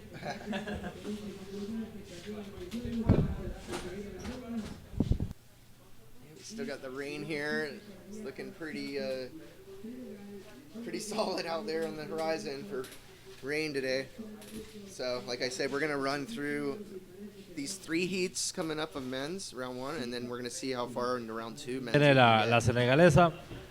So, top 2, there'll be 6 guys advancing out of this round into the round 2, and they'll be scattered throughout. According to seeding and stuff like that, they'll be scattered throughout the whole draw here. So. Be interesting to see who makes it. Yeah, definitely. And yeah, shout out to all the family, all the people, all the fans who are following around the network. It's a pleasure for me and for Brad to serve you here in the live broadcast, especially shout out to my girlfriend who's somewhere in Israel checking this out. Shout out to my Marlin darling up in Costa, mi Liberiana. Te amo. So all part of the support group that everyone has in their back, right? Yeah, welcome everybody also in the broadcast to this WSL Essential Costa Rica Pro 2018 presented by Chevrolet. It's brought to you by the municipality of Garavito. Our official sponsors are the Costa Rican Institute of Tourism, the Costa Rican Institute of Sport and Recreation, Best Western Hotel, Matra Construction, and our co-sponsors, Grupo Extra, Deportes Colombia. atención con rojo. Solid rent-a-car, as we see red out the back, does a cutty to start off, opens up her eyesight, but it's not final section. Yeah, it looked like she saw something down the line and it was on her way to it, and halfway there the wave backed off. So she had her mind in the right spot. I like the first rail turn.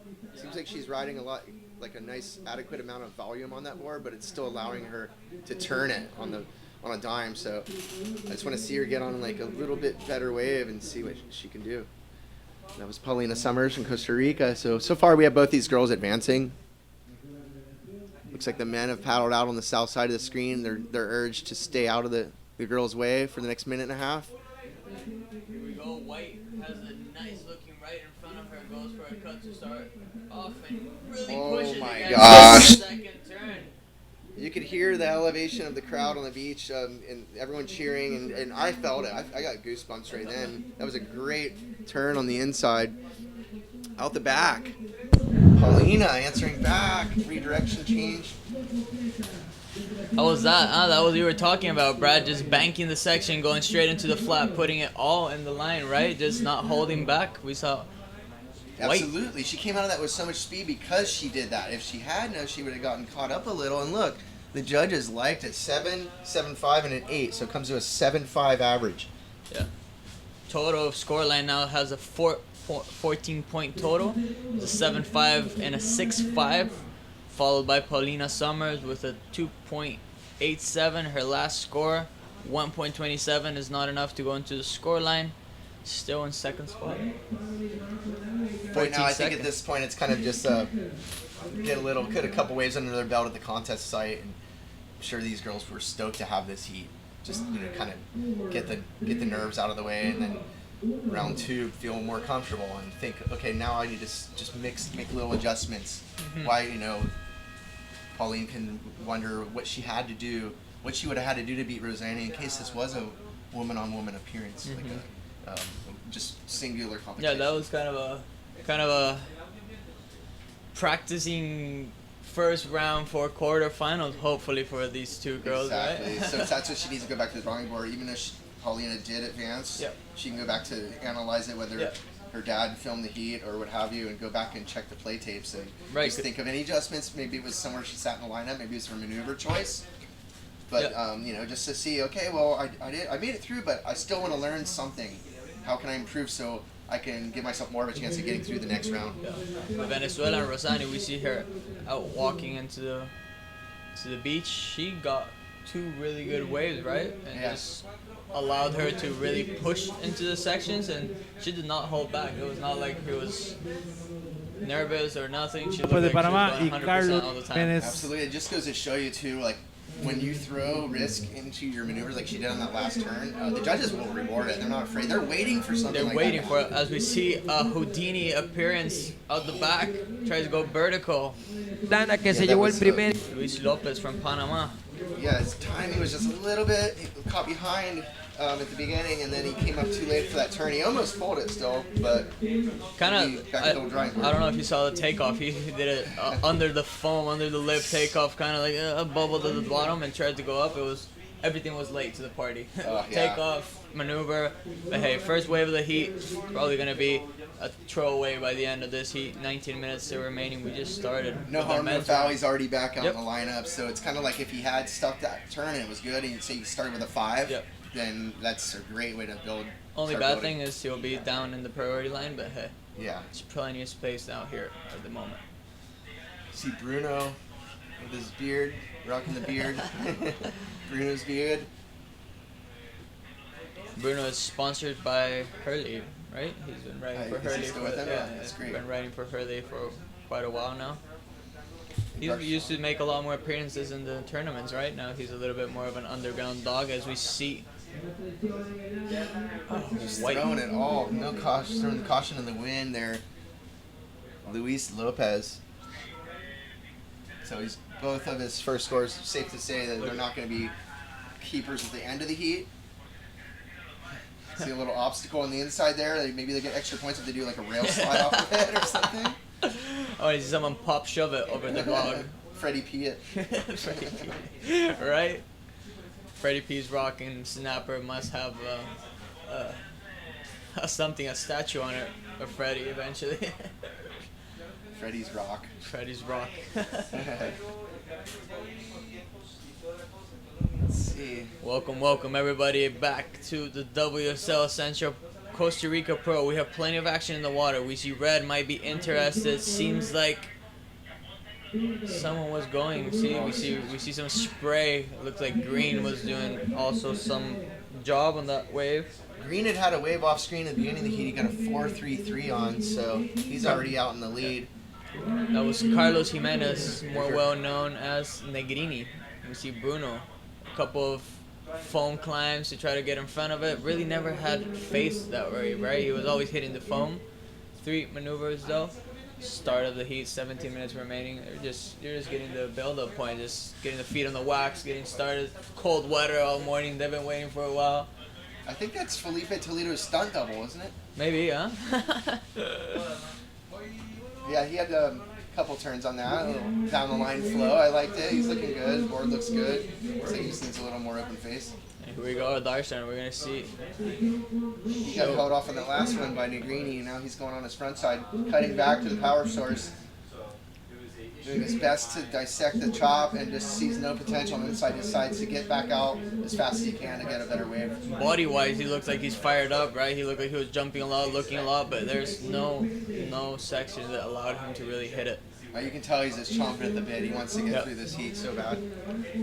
So as well as the other surfers, obviously, that's why they're here. Well, we already have some scores. Carlos Jimenez looks like he's already on the top with a 4.33 and a 3.6, followed by Bruno Carballo with a 2.17 and Darshan Antequera with only a 2-point ride. Luis Lopez has caught 2 waves so far, low scoring though, 0.93 and 0.5. We have Luis Lopez sitting on the first priority, 15 minutes and 45 seconds remaining. Heat number 1 of the trails of the men's. Yeah, so like I said, after this we're going to have heats 2 and 3 and see how the weather is and move into round 2 of men's. So it'll be all 4-man heats. And then the next round, round 3, which would be probably tomorrow at some point. Yeah. That'll be 8 heats of 4 and then 4 heats of 4. And now we have Darshan.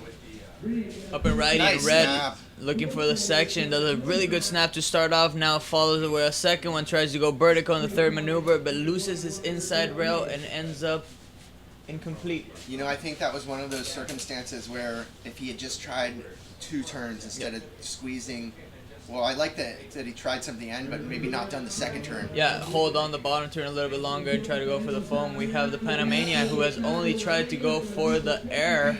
It looks as if he Just racing down the line, huh? Had too much speed and tried to go for a It snap. looked almost like he got torn between Yeah. two turns, like Yeah, it low was- tail or air, or just to like off the Straight, top and what- make it and stick it, you know. But it's easy to do, and you want I- another chance when yeah, that happens, but I- it's hard to do. I think it's kind of hard also when you have like, we see Green might find a nugget over here. Negrini, he's local hopping knowledge, gets through the flat spot, now has a lot of section, throws buckets of spray, little pine trees, now goes for a different maneuver, right? Pine trees, I like that. Yeah, you know what he did on that? I think that's what people are gonna start doing is getting more creative. You see how he kind of got off the one wedge and hopped over that Yeah. lump. Instead of cutting back, he might have gone into a mushy Yeah, section. he probably would have not been able to hit two solid maneuvers. Instead, would have only one. It's almost like he got whipped into Yeah, that. he would have final probably section. done like a little cutty at the beginning and be all stuck, and then Yeah. tried to go vertical on the second one. And Where- then forcing it. Yeah, and right. he had so much more speed Yeah. by getting across that section too. He just went straight vertical and just had enough speed to go then into a roundhouse cutback. safe to say that's going to get rid of his 4.33. Yeah, and so far he's building up to his scoreline. Look at Carlos. He's been just patient, just catching plenty of waves, going back out there, sitting apart from all the competitors, right? Picking a spot. If you notice, he paddles and he goes straight back to the left. He must have listened to you. Or something. Right, he was listening to this before. I'll send him text messages now. I'm kidding. Or maybe he watched the last heat. And he Yeah, heard right. us. He was seeing the webcast. No, we got to pat ourselves on the back sometime. Toot your own horn. Yeah, there you go. He got rid of that score, right? 5.33. Or that was the score before, I think. Good question. So far, we have Carlos Jimenez on the first position, Darshan Antequera on the second position, Bruno Carballo on the third position, and Luis Lopez on the fourth position. Of this heat, we got 12 minutes and 40 seconds remaining. Plenty of time for any one of the competitors to grab two brand new waves, right? We see Darshan interested and does not seem like a reposition strategy, but you got to be careful, right? With a priority system, you don't want to even look like you're interested in the wave. I was hearing the surfers the other day. We were doing like a little heat between each other, and my friend was like, "Oh, you lost priority," and I'm like, "I didn't even paddle for the wave." He's You like, looked at it. Nowadays you can't even look at waves because you lose your priority." And I'm like, "All right, fair." Why having a paddle? See if he tries to stick to his maneuvers this time. Sees a section, tries to throw the tail in reverse, controls it quite well. Spins it around, now goes for the redirection into the left. Little phone climb right there. Darshan Rojo. already having to turn out the back. Nice cutty redirection. Vamos al Coming to the pico ahí, inside. Darshan Antequera Looking buscando, metiendo feisty here. velocidad hasta el Inside. fondo. ¡Pum! Le Nice pega hit ahí off la the maniobra top. You completa. can tell he liked it. Strong and He's hard. definitely going to be kind of wrestling with Luis right now. Because I believe Luis's last wave is going to be pretty good. I like that, how he didn't reverse out of it. I like how he reverted out and then came up and did a nice backside hit. Almost looked like he wanted to do that, right? Just put the tail straight looking to the beach, and then whip it around and have a little bonus section on the little left with a little foam climb there, foam off the top. The only thing that he might get harsh on is the fact that he went backwards for a little bit of time, where he didn't kind of like spin out quick. Where- But at the same time, that allowed him to time that backside off the lip. Where he came out too early, he would have like maybe been too early to the section. Yeah, all judges want to see basically that you troll the tail around, but when you're in revert, you want to switch it with seamlessly in motion, right? Keep the momentum going. Yeah, because if you look like you're going on the tail and kind of Atención, parece que verde y azul.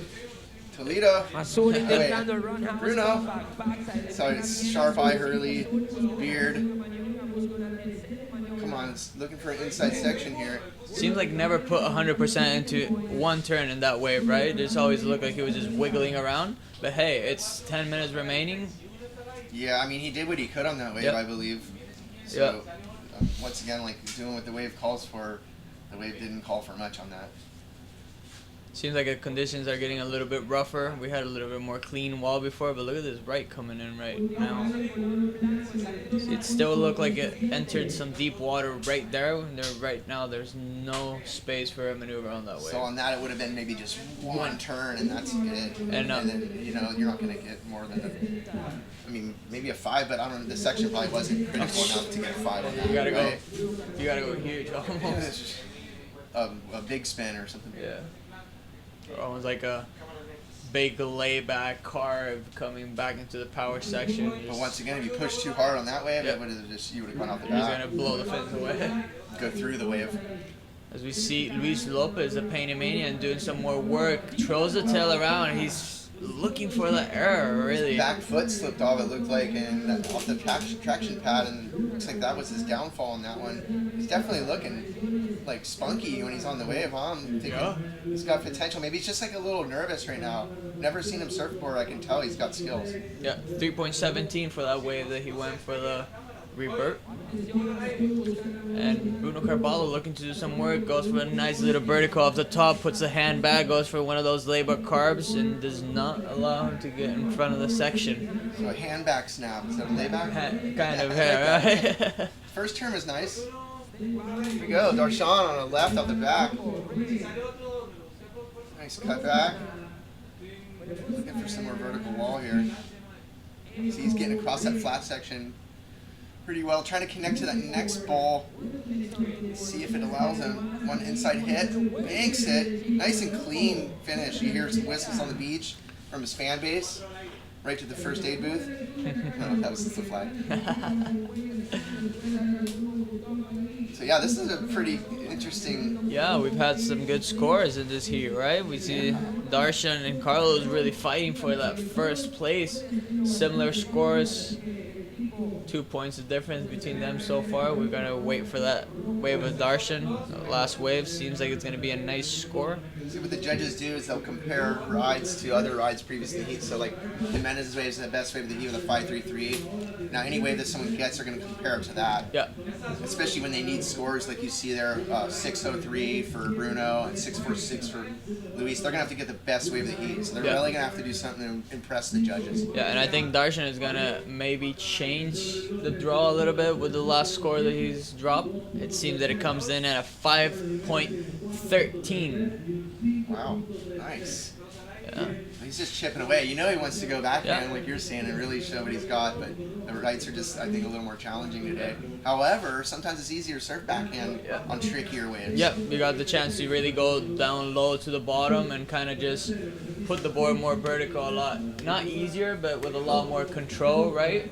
And just, it looks a lot better, right, when the waves are kind of mushier, because you can have that really low center of gravity, that compression into the maneuvers, and it just allows you to. And then almost allows you to compress to get right back into another turn. Yeah, Whereas front time you have to exactly. more like regroup Exactly. your body. And once you get any bit of a leave your low center of gravity, it's almost like you're done. Uh-oh, White, Luis. Sloppy fin ditch. Even if he had stuck that, I'm not sure how high that would have gone. Bruno, out the back. Cause. Okay, yeah, Bruno kicks out. Have a lot more grindy conditions at the moment, right? A lot more wobble and bobble in the face, but still we have some chance. The chocolate water looks like it's still beautiful. You can see on the screen, Negrini's only beating Darshan by 3/100ths of a point. So it's almost a split decision. But however, they're both advancing so far. 6 minutes remaining. Bruno Carvalho needs a 6.3 and Luis Lopez needs a 6.46 for any one of them to go to second position and advance to the next heat. Darshan on his backhand. Look what we got. There we go, right? Spicy on the backhand and nice. just banks They're it gonna up like the top. this.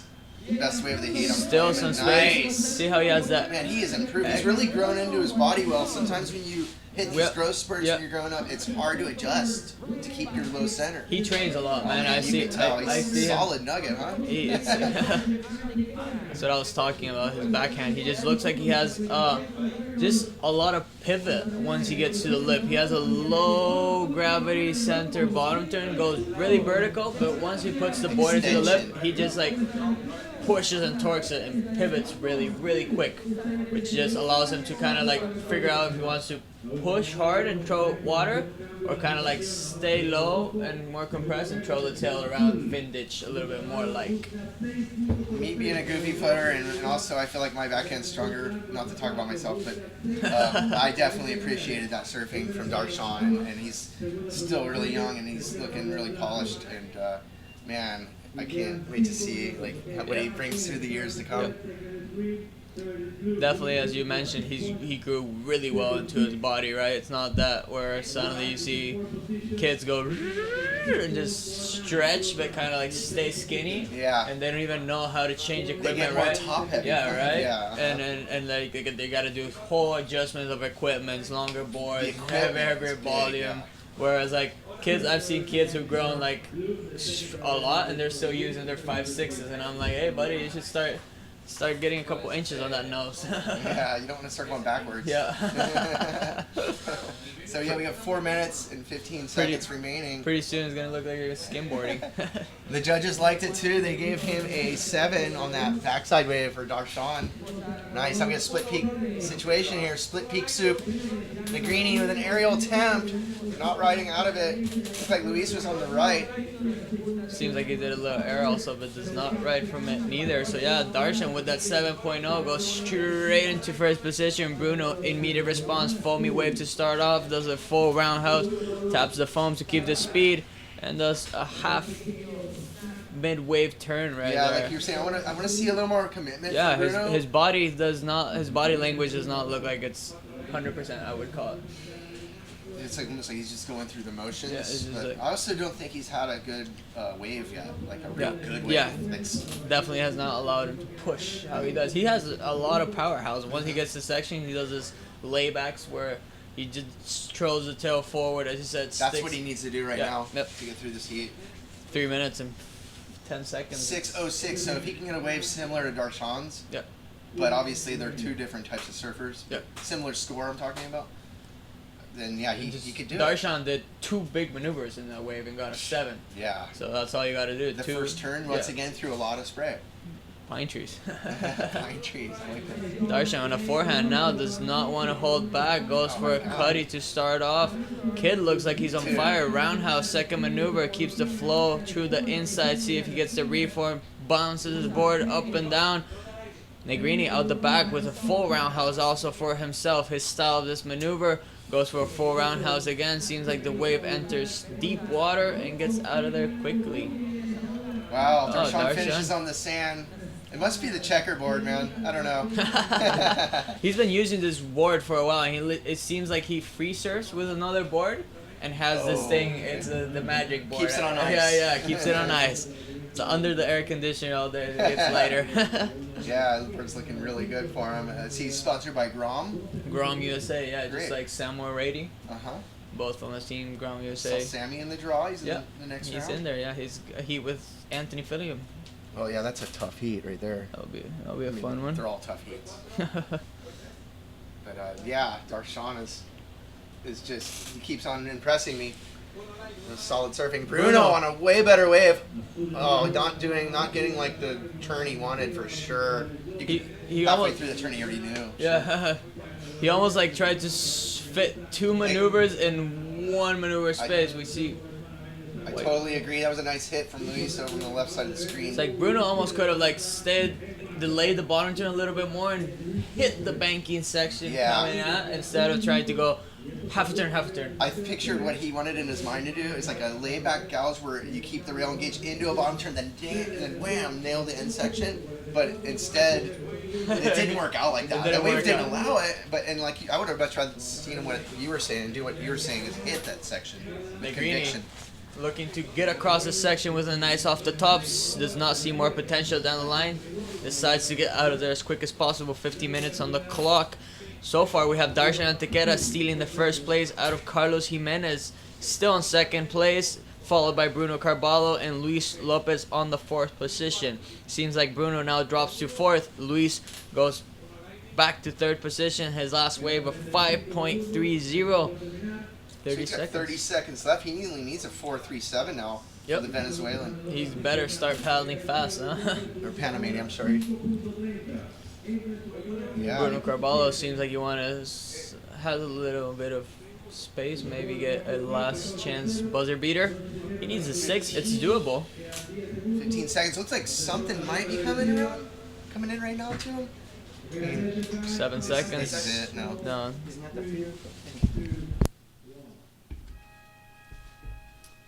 Well, unofficial results of that last heat. First place in red, Actually, yeah, first place in red was Darshan Antiquieta with 13.77 total. Second, Negrini, Christian Jimenez. Here we see Carlos sportsmanship. Darshan giving a high five to Negrini. Good job, buddy. It's funny, I always just knew him as Negrini. Yeah, I always never did. knew his real name. That's everybody calls him around. Once you in Costa Rica, once you get a nickname, right, it sticks around so much. It's crazy. Whether it's Flaco, Chino, Gordo, or just the nice La names. Macha. It's usually a physical description of who you are. El Gringo, probably. There's an elated Darshan coming in. Can't wait to see him in round 2. He's going to be a threat. Anyone who sees him in their heat, they're going to be taking note. Big boy, Billy boy, his father will be stoked on that, right? First QS probably for Darshan. Good way to start, right? Winning your heat, yeah. There you go with an 8. A 7 or what, right? I love that how you were telling me about his backhand, and I was kind of like, I want to see it. Yeah, there you go. And then I said, well, I don't think he's going to get any rights in this heat, and he got a great one. A good one, right? He capitalized on it. Yeah, big time. That's not all for him. Wait until you see a real good right. He can really capitalize. We see Green out the back straight away off the top. Now goes for a cutback. Seems like this little kid. What's his name? Jose Lopez. Jose was just maybe a little bit too excited on There that we one. see huh? Billy You can Boy. see all the energy he had. Carlos Urbina from the Caribbean side goes for an off the top. Stays close to the pocket, controls it. Red, out back. Atención. Up and riding. Rojo. Hay un... Another Caribbean. Axel Arias. Axel Castro? Pegado ahí en la primera maniobra. Inteligentemente se sale la ola. Sabe que la ola no se va a prestar para más. Y va a intentar buscar... Grom's on screen. Grom USA representation right there. Sam Reedy, Darshan Antiquieta. Quedará con prioridad 1. First wave for Axel was a 1.5 and first wave for Jose was a 3.0. First wave for Carlos Urbina Abarca from the Caribbean side of Costa Rica, 2.67. Primera ola de color azul de 2.67. Primera ola de verde. Okay, up and riding on his backhand. White. Blanco. Maniobra incompleta. That was Steven Oraz. Red. Axel Castro. Red, Axel Castro going for an off the lip. It's a little too late to the party there and going down. Plenty of time left, 18 minutes left in this heat. So we have Axel Arias, Carlos Orina, Steven Araz, and Jose Lopez. Not to be confused with the other Jose Lopez from Venezuela, Jota Jota. He'll be coming up in round 2, heat 1.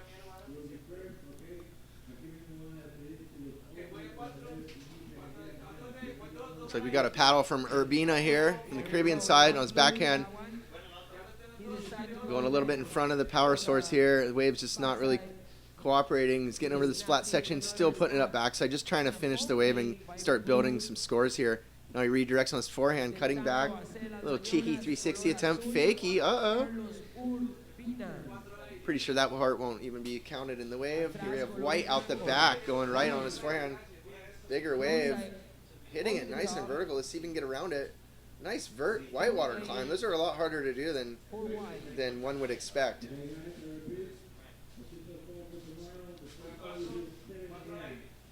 So we get to have some scores come in.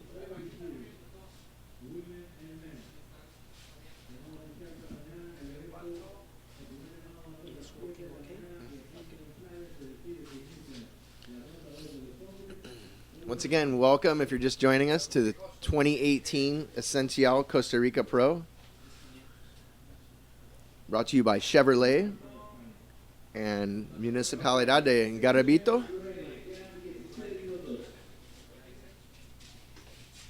Just over 16 minutes remaining in this heat. Looks like Urbina did finish that wave off, and he ended up getting a 3.17, so puts him into the lead to begin with.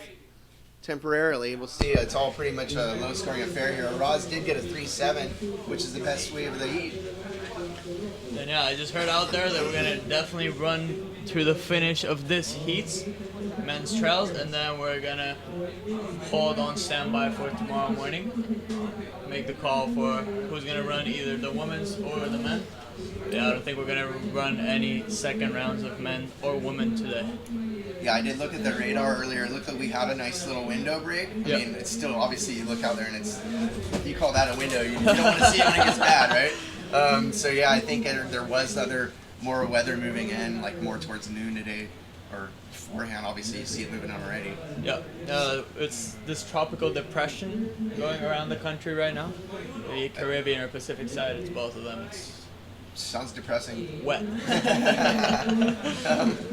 Sounds like it has us on depression also. So yeah, we're gonna run this heat, and then the next heat coming up is gonna be Andre Chacon, Danilo Cerda, Dennis Picado, and Gabriel Oliva. Oliva is from Panama, and Cerda is from Chile. The other two are Costa Rican surfers. So that'll be our last heat of the day, officially. 14 minutes and 45 seconds remaining. Carlos Urbina is on the top of this heat at the moment with a 3.17 and a 2.67. Steven Arauz is following really closely with a 3.7 and a 1.07. Jose Lopez, third position. We see Arauz going vertical, keeping the composure for the second maneuver, and now decides to go for a full-on roundhouse, looking spicy, looking good, puts his hand back, and little good combo right there, keeping the speed, power, and flow, variety of maneuvers, combination of big turns. Safe to say Steven's gonna better even his 3.7, so he's gonna put him up in the lead comfortably. Steven has been showing us things that no one knew he had under his sleeve. I've been seeing him for the last two contests that I've been working on, and he looks like just every time he's more fired up on surfing and more commitment on his maneuvers. Seems like he's making all his turns count, you know, Yeah. like make a, that was a rough layback snap attempt by Oscar Urbina, but no harm, no foul. He'll give back out the back. But yeah, Arauz just seems to, like, every turn he does, he puts an exclamation point on Yeah, it. Maybe it's not as radical as some yeah. other guys in the draw, but good fundamentals. He has good selection of maneuvers for the sections that he gets. Just like we said earlier about the way of calling for it. There you See go. if Green, oh, nice, feisty snap. Puts the hand back, throws a lot of water, and now goes for a little roundhouse, pumps his board a couple of times. Little giant, huh? Looks like it might be, I think this is his first QS as well. I mean, Yeah, he only needs a 2.85. yeah. Anything's possible, right? Mm-hmm. 13 minutes remaining on the clock. Beautiful Costa Rica. Right now it looks a little bit wet, but hey, don't think that the vibes are not pura vida down here. We're all having fun. Hopefully day one finishes with an exclamation point. Looks like Carlos Urbina gets a little bit hung up. Seems like the board is a little bit heavy or something, right? A little bit It not. does look a little off. He dug a nose there. It's like Axel. Nice bottom turn. Call this the young D'Souza right here. Yeah, really Reminds me of constant. D'Souza Good. a Yeah. lot when he was younger. Really good competitor. That's been competing for a long time. Ooh, Roz, who knows what he did on that one? Yeah, right. He's just on fire, huh? 3 Caribbeans, if you think about it. It's Steven Arauz from the Caribbean, Carlos Urbina is from the Caribbean, and Axel Castro Yeah, comes from the Caribbean. Too yeah. bad when that how that happens Yeah. sometimes. It's just the luck of the Yeah. unluck of the draw, should I Yeah, say. especially when you're traveling with your friends, right? If you all go into a contest together, you're gonna probably meet in trails in the first heats. That used to happen to me. I travel with one friend and we'd end up being in the same heat. Yeah. It's like, are you serious? Like their inscriptions, you do them together, and then you end up being close in there. That's how life goes. It's like you don't want to wait till the last minute to enter, but sometimes that might be a good Yeah. thing to do. No contest organizer once you hear that though. Yep. Because it looked like to me like they had a full draw and then more guys wanted to enter, so they ran these 3 heats. So They gave a little bit of space for more locals. it's killer, yeah. Yeah, I that's like that. amazing. idea. I love it. Fully backing it. We have 4 days of competition. If you see, we have 3 rounds, 4 rounds, and 5 rounds in the men, right? 1, 2, 3, 4, 5 rounds and then the final? 5 rounds, and then the semis and the finals. These guys in this round, if they make it all the way final, will surf 7 times. Yeah. Without the other guys seated in round 2, would surf 6. But not the same day, obviously. Not at all. But I was actually really stoked that we were able to run any heats today. Yep. And then in the morning, man, I thought, oh man, I don't even know what we're going to do today. Just watch TV? Well, we're watching TV, but we're watching good TV. Good point, touche. So Roz gets a 5-1 on his last one. Arouse looks on fire.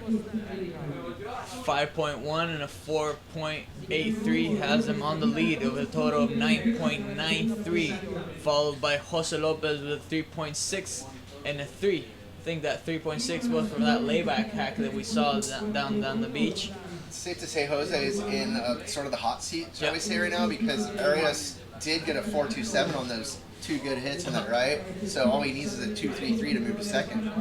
If you 10 know, minutes. Yeah, Carlos only needs a 3.44. It's all doable for all the surfers at this point, right? I like it like that because it Yeah. makes it more like a chess match. Yeah, it's when you have more chance, you see a lot more of the surfers trying to go for broke, right? When they're like under pressure, needing a 9 or a 10, you're almost like, well, if I get the chance, I'll try, but if I don't, it's not like I'm gonna get a 9 out of a half footer. Yeah, that's true. You gotta be realistic.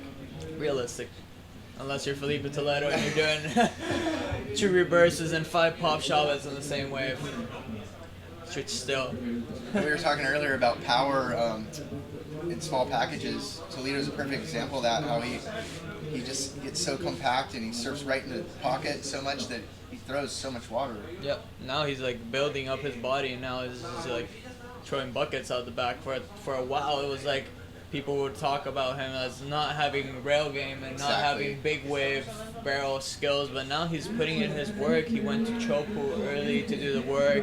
He's been surfing bigger waves. He's been surfing Jeffreys Bay and stuff, and just long right-hand point breaks, doing big turns and just trying to go harder and harder on his board all the time, right? It's like he took We a know he page. has the air game anyways. Oh yeah, it's like he took a page out of Medina's book in the sense where, like when people were, the media was starting to trash him for you can't surf backside barrels or you can't surf big waves or whatever. Medina went and tackled, not the media, just didn't care what they said, but he knew, okay, these are my weak Yep. spots.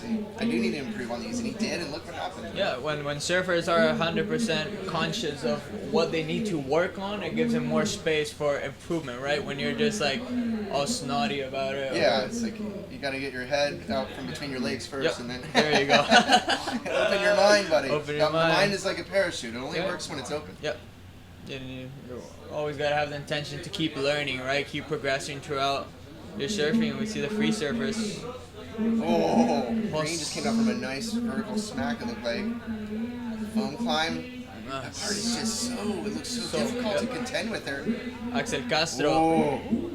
I would like to see him kind of project out of that turn a little more. But Kind of get a wave that allows him to go for 2 turns at least. you know what I think's happening? What you were talking about earlier, the tide had switched, Yep. and now it's like when they're trying to get that final hit, it looks like like- they're fighting it.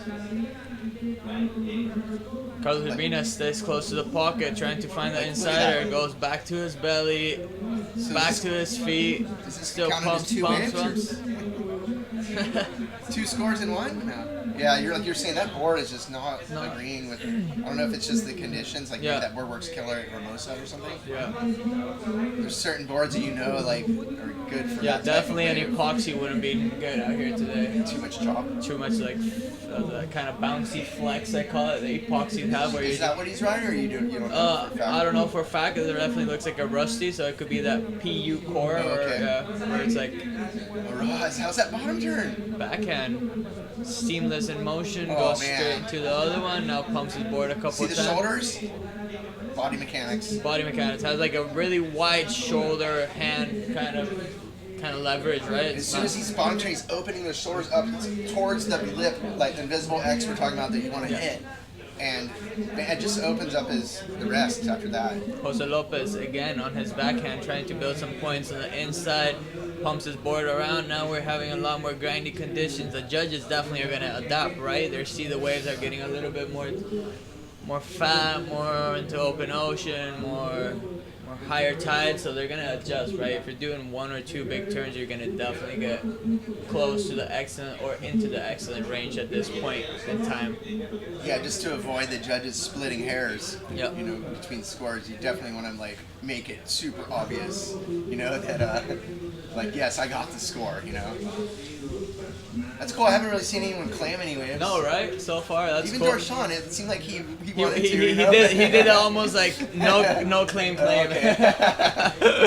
where you're tapping yourself in the back, like you said, right? But you're not throwing it out there for the public yet. Because you saw that back in De Souza's young career, he used to claim so much and then he stopped. I don't know if someone told him or here you go on the right hander out the back. Steven Arauz again does a full roundhouse, still has some chance to stay in the wave, but it goes into deep water. The conditions have changed so much. Right now we don't have big walls to really capitalize, right? It's harder to find the space. The rain seems like it's getting heavier also.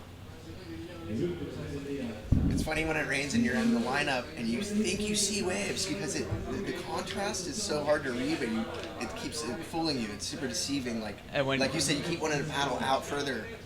And when you're going down the line, also you think like you're going so many miles per hour, right? And here it's just the wind effect and the rain effect hitting your face. You're like, I'm going too fast almost. Like putting your head out of a car window going down the road. Yeah. You're like, whoa! Suddenly I'm going so fast. Oh, it is pouring. Yeah. You can see it on the screen. Rain is getting I heavier. thought I saw something coming on the south end though, but I guess it might have shifted more south. See these guys, looks like Jose is trying to get one underneath all these guys. He's got 4th priority.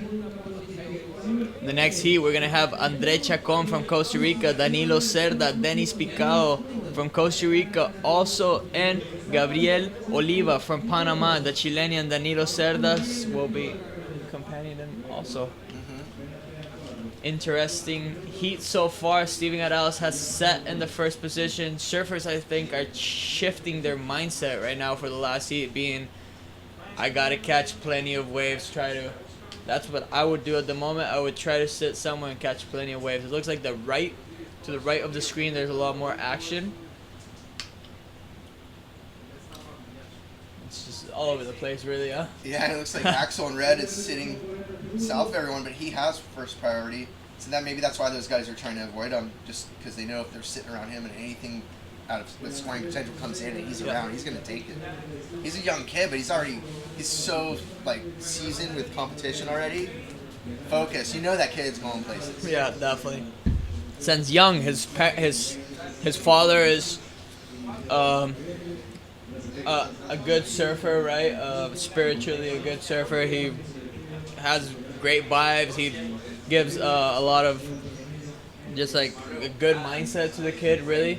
It puts him into a lot of competitions, takes him wherever he needs to go, makes him train a lot, has a couple coaches for him. So yeah, once you get the support, right, and you're a little kid like him, because he's just a little kid, you're going places, man. And if you just want it, like he wants it. He goes. I've seen him talk to his dad, telling him, "Come on, you're not gonna send me to the contest in the U.S." And I'm like, "Wow, man, good job. That's the mentality you should have." Backhand looked like Jose was going on that right over there. So we'll see. 2 minutes and 20 seconds remaining. Heat number 2. Ra's up and down with no harm, no foul. Not going to affect his. All he did was lose 3rd priority. So Urbina's sitting with 2nd priority. He needs a 4-4-3 with 2 minutes left. And when I saw this draw, I pictured Urbina winning this heat on paper. You know, I never really had seen Raz surf. Axel's really good. So a couple of these guys I had not heard of. In round 2, I pretty much heard of every guy and seen them surf. And so yeah, it's kind of cool. It's great to see all these new faces. Yeah, this trails is kind of like the newcomers, right? We see Red on his backhand, Axel trying to go for an off the top on the second maneuver, does not has chance to complete. So he tried to punctuate the vertical turn a little too much and his front foot slipped. He was eyeing the second turn, I think, before he even did the first one also, so kind of when he got to it, the section does not give him as much as he was expecting from the beginning. It's like almost when you're eyeing the next section and you kind of want to do a turn Yeah. to fill in the space. It's like it almost always gives. I call it tripping on your shoelaces because you're like Yep. looking far ahead and not right down where you're stepping. Yep, there you go. That's a good word reference to call it. 50 minutes on the clock. We're ticking down. Once again, like surfing's timing is so relevant in surfing. Like the guy just got a little too far ahead of himself, or you could be a little late to the party. Yeah, it's and timing mixed with body weight distribution, right? You can get late to the party, but oh, there we go. Green Jose Lopez doing a nice little blow tail, stands tall before hitting the foam again. Spicy snaps. He kind of reminds me of a young Luis Vindez back when I saw him surfing, like late '90s, early 2000s. Kind of Kalani Rock yeah, style. kind of mellow, and then when he gets to the section, he Yeah. whips it around. Raz has just been on the best waves this heat, huh? Wow, look Big at this hook one. Snap right in the pocket. They're gonna love this. Is probably gonna be his best score of the heat. Unless I'm just caught up in the end of the heat hook lock. He should have stayed up. Stand up again and get a second score. I think he's done for the day. He looks pretty content. Yep. Although still serious. Yeah, right. He's keeping that game face on. Looks like he came to do a job and he's done it Once so again, far. if this is his first QS, then that's a great way to start. Yep. Urbina, I think this might be a little too late. I'm not sure if he had stood up before the horn on that, but looked like he got a couple of pretty good turns off on that one. So we'll let you know the official results as soon as we get them.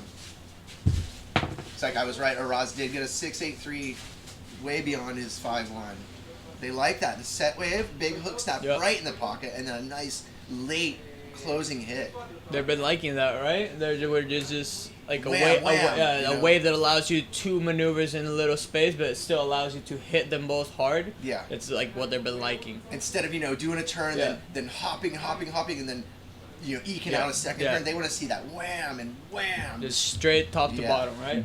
They really want to see wham, wham, wham, wham. And that's when you get, that's when you get up into the That's excellent when you range. get, yeah. And or maybe like a snap off the lip, a down carve, and then another turn, and then an air. Yeah, you know? maybe a floater there in between to just link the maneuvers. They just want to see good flow linking. This wave, it allows you to it's like kind of, it has a fast pace to it, and you can either catch one that's really long or one that's really short, but they always have that pace. We get White up and riding here. Dennis Picao on his forehand looking for a frontside snap to start, and does not allow him to go for much more than just a little cutback. So although priority hasn't been set yet, he will go back to the 4th position on priority and just await these other guys that have their first rotation, and then he'll get priority again. So 1.5, that would not be counted then, he, I would think. 19 minutes on the clock remaining. We have a pretty interesting heat. Two locals, Dennis Picao and Andre Chacon. Andre has a powerful star-inch forehand. If I'm not mistaken, Andre just did really good in the States. Yeah. He went to Florida Yeah. and did really well in New Smyrna, and the waves were super, super small Yeah. for the Rip Curl Grom Surge. And Yeah. then he went to North Carolina and got another result up there. Oh, I didn't know he went to North Carolina. Am I thinking of Aaron Alvarez? Andre Chacon. Did Chacon go to I Florida? did. Chacon did went to an In San international. Redi? Yeah, he Yeah. went to an international contest. Aron Alvarez was also around. I think Aron was the one who did well on that one also, but then went to somewhere more Okay. north. But yeah, Andre was with them in that contest, in the first one in Florida, right? Yeah. Which that's the same one I saw Malachi at 2 years ago at Rip Program Search Smyrna, and he won it. So it's good. These Ticos are going overseas and getting results, taking guys out, not just showing up. Nice turns there for our Chilean surfer. It's 3 solid turns on that You can wave. tell this guy is a contest machine. Just does not give up on a wave until it has no more juice, right? It seems like he went right, left, did 3 solid turns, combination of maneuvers. So he didn't repeat one turn in that wave, and then he went right. Little foam climby off the top, just filling the space. Good way to start the heat. Still has 17.5 minutes, so that's a good game plan. Get your first wave in the first 2 minutes. And you know? your first wave usually has to be a good wave also, right? Most of the surfers, if you think about it, if you get a good wave to start off, at the end of the heat, it'll be a keeper, or it'll be something to build momentum through the whole entire heat. I think you noticed it today. Even like it seems like whoever started off good ends up getting through the heat. Whoever looks active, almost, right? Whoever looks most active, I've seen. Seems like it's. We've yet to see like a heavy buzzer beater situation Not yet. or anything like that. So it's safe to say. No it paddle will battle or happen. anything, right? So No, far. it seems like everyone's been getting each other their space out there. Pura vida. Pura vida vibes But out I there. think it's because a lot of it's like you're saying, it's kind of hard to find the spot out there, and if you're sitting on next to someone you think they know the spot but they don't, then you're actually not going to benefit from that. Here we go. Seems like Green is interested. Yeah, when you see guys paddling for a lot of waves and not going is when I'm like, it's kind of hard out there, right? Yeah. Because if you see a guy sitting and being confident when he sees the peak and just going for it, it's like, oh, he's waiting for the good ones. Whereas if they're paddling more than one or two surfers for the same wave or backing out a lot of the waves, not seeing the potential in it, it's like they're looking for they're grinding their way out there. Well, another thing with this short interval swell we have, then it seems like the guys almost don't want to have priority because you can't be too patient out there. Yeah. You know? So it looks like we got a paddle here. Yeah, priority will just be utilized for the last 5-10 minutes of the heat almost, right? Oh, Picado. Damn, goes vertical on his backhand. Not sure Under if he the did lip. something before that or not, but if he did, that would be a great combination of maneuvers. Still, nevertheless, it's going to be a good score. So that was once again what we were talking about earlier, the stick and move. You got to get out of that impact zone. Forward. Just before he did, just barely. But he almost went under it, right? Yeah. He used the lip that was projecting under him to kind of shift into the flat section. Flat section forward of the The wave. flats, and he, definitely his board got like above his head, and Yep. when you do that, then it's more critical. Danilo Cerda, the Chilean, on his first wave got a 6.67. Gabriel Oliver, the Panamanian, got a 2.83. Dennis Picado from Costa Rica, 1.5 on his first wave, and the last wave that we saw from Dennis on his backside got a 4.33. So far, we have Danilo first place, Denny second place, Gabriel on the third place, and Andre Chacon on the fourth place that has not caught a wave in the first 5 minutes of this heat. He is out there, isn't he?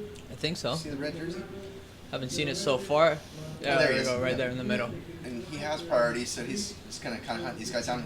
And if he's been paying attention, obviously like we have, Yeah. and then that left side of the screen seems like where the better lefts are coming in.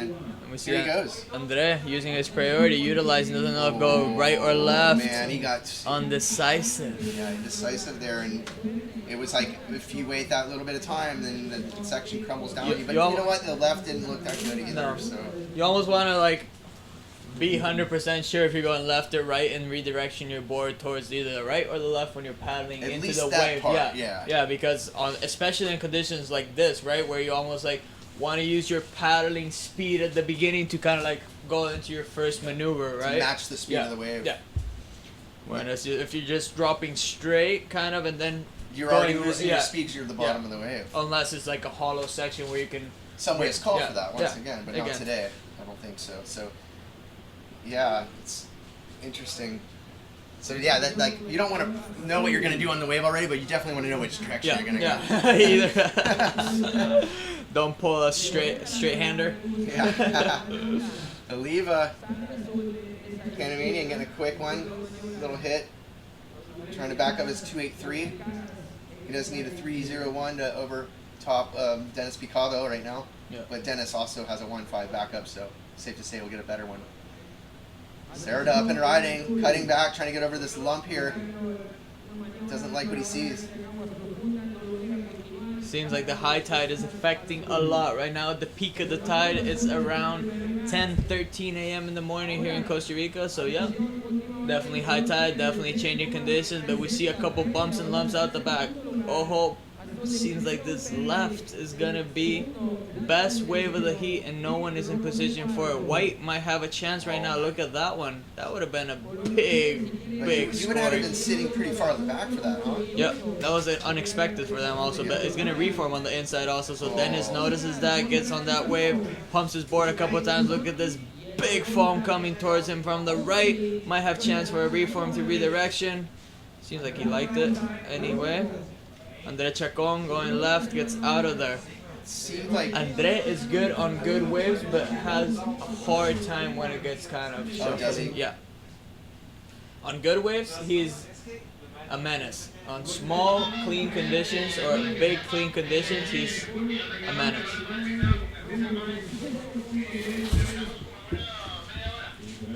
11 minutes and 50 seconds remaining on this heat so far. We have Danilo Cerda on the first place. good turn backside for Chacon.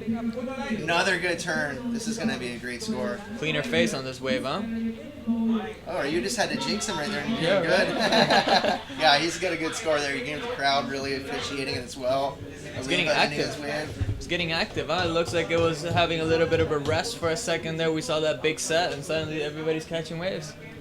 That's the wave that Serta had. If he would have tried to bank the whitewater and redirect, I think he would have gotten gobbled up. But the way he powered through it, and I mean, I'm not going to say it's like a big score or anything, but it was pretty crafty how he landed that. He did the best he could out of that section, definitely. So it's safe to say Chacon got the better of that exchange, and he did. He got a 5-2-3. Now he only needs a 2-6-3 to go to second. Right, whereas third place needs a 4.27 because he has a lower score. Now we have Blue on his backhand, Cerda, looking for some maneuvers. He does two so far, now goes for his third cutty. Seems like this wave is going to be a long one. Fourth maneuver has a close up section. Let's see if he lands it.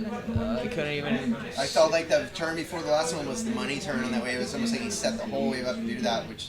That was really the only kind of, those two last sections were the ones that stood up, but that was your heat leader, Cerda. He got a 4-3-3 on the wave just before that, the whitewater hit I was talking about at the end that he rode out of. So I think he's going to better that one with the last one. Obviously, he might even better his 6-6-7, or if he had landed the last maneuver, maybe. if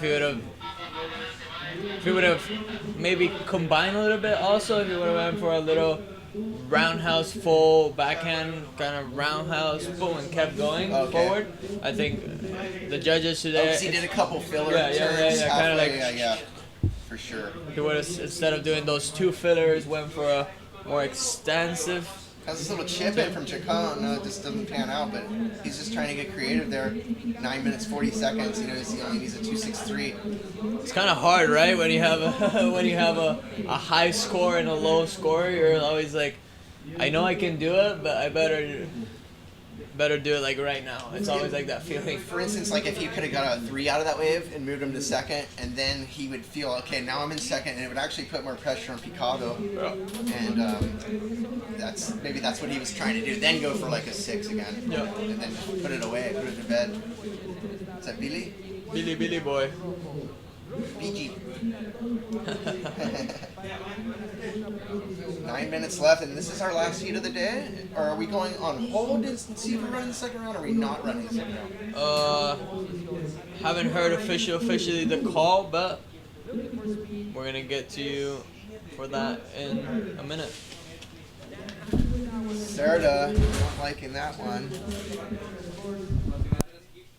Muy contento con esa izquierda, decide salirse y buscar una mejor ola para el color azul. Azul está en primer lugar, recordamos Danilo Cerda con una combinación de 11 puntos. Dennis Picado está en el segundo lugar. So 8 minutes 20 seconds remaining. Last heat of round 1, men's. And last heat for the day, really. Officially, we're going to go on. Not even on hold, we're going to call it off for the day. Picado up and riding, first turn, cutting it back to the power source, fading back even more just as he needs to get over this lump on the inside. He hits it again, powerful, free falls down, direction change, snaps backside, looking for a final hit here on the inside. Can he get it? He does. It's going to be tricky right here, guys. Oh, it ends up right in the sand. Goes, once again, stick and move. But if you move, it's too far out, you're going to land on the sand at that point, right? might think you're bored or something. So then that's your magic Yeah, board yeah, for the then- comp, and you make it through the heat. Yeah, no, and then you're like, we'll go get some ding repair. Sticker up. Sponsored by duct tape. Sponsored by MacGyver. I call it MacGyver tape. MacGyver. Well, it looks like Oliva needs to pull a MacGyver. He needs a 4.73 to move up to second. Andrea now a little bit more of scoring need. Now needs a 3.23 to move into the second position. He's not has priority though. So anything could happen. 7 minutes remaining. I think that's enough time to do two brand new scores. Oh, absolutely. So Or do you wait 7 minutes for the best wave that you can try to get like a 5 or 6? But then like you're putting more pressure on Yeah. yourself. All your eggs in one basket. every second that goes by, it's almost like you feel like your weight is more on your shoulders, right? If you just try to get it right away, boom, boom, just go for it. And it's funny because someone like Sarda, or no, more like Picado, who is in second, the time's going twice as slow. Yeah, You know? it's like suddenly the time you want it to go fast, and then you're like, whoa, no, not happening. So every 1 minute to him, it seems like 2 minutes, where every 2 minutes seems like 1 minute Yeah. to Oliva. 2 minute minutes. 2 minute minutes. It's interesting. Guy's going for paddle. Sarda, looking for better, a 4.33. 6 minutes and 20 seconds remaining. Little short day of competition today, but plenty of action. And look, we have more action. Seems like Cerda found a nugget. Goes for a big air, but does not seem to find a landing. Didn't seem like it had too much of a friendly landing unless he like really Yeah. aimed towards the beach. And more. he really looked like he was just trying to go high instead of trying to go for completion, right? Yep. Little showing off. He's in first position. It was for fashion over function. Yeah.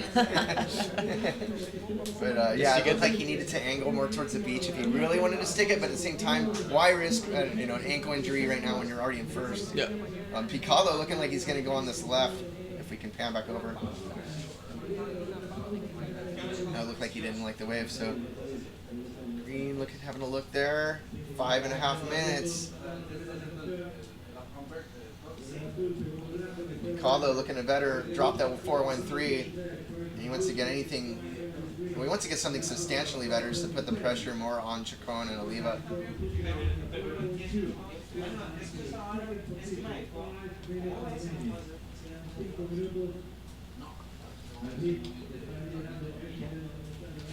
So it looks like the rain let up a little, but it's coming in again. Yeah, you can see it in the horizon. It's still there. There's just different bands. Yeah. It's not like, oh, it's done. Yeah, It's no. not like a light switch. We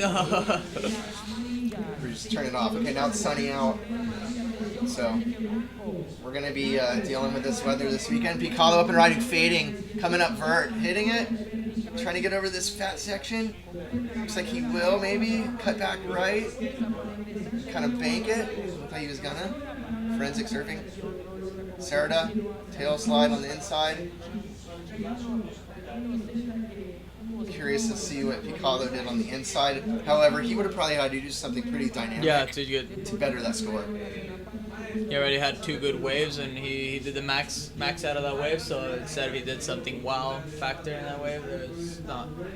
You see Picado's high wave is equivalent to Sarda's low wave. Red, having a look here. Chacon. His chance, what he's been waiting for. Green, we stick with green. Instead, we'll go Oliva, with him.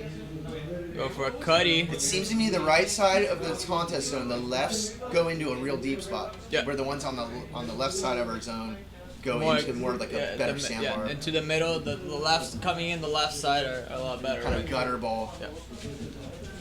A little against the grain too, maybe, because there's like a little bit of southwest in it. So you almost wanna, in these kind of conditions, surf against the grain. Grains to grain, so you get that boldy effect like we were talking more early in the morning, right? It's kind of similar to air wind. You don't want to surf with the air wind, you surf against it. Against it. Picado, Keeping active, right?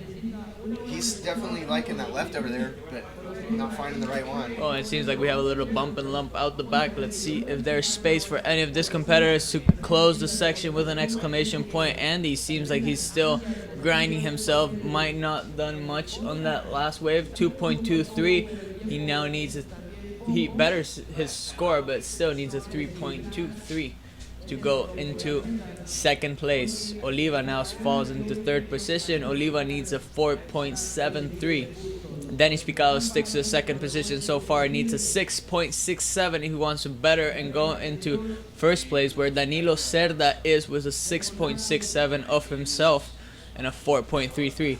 Combination total of 11-point score. It looks like Picado's score just came in that left. That when he went off screen, he only got a 2.33, so it did not better his situation. Definitely going to be looking for something in 2 minutes and 20 seconds, or his 2018 campaign here is going to come to an end. So Andres wave, his last wave, he got a 2.23. I was just mistaken. Picado is in an advancing position, but he definitely wants to better himself.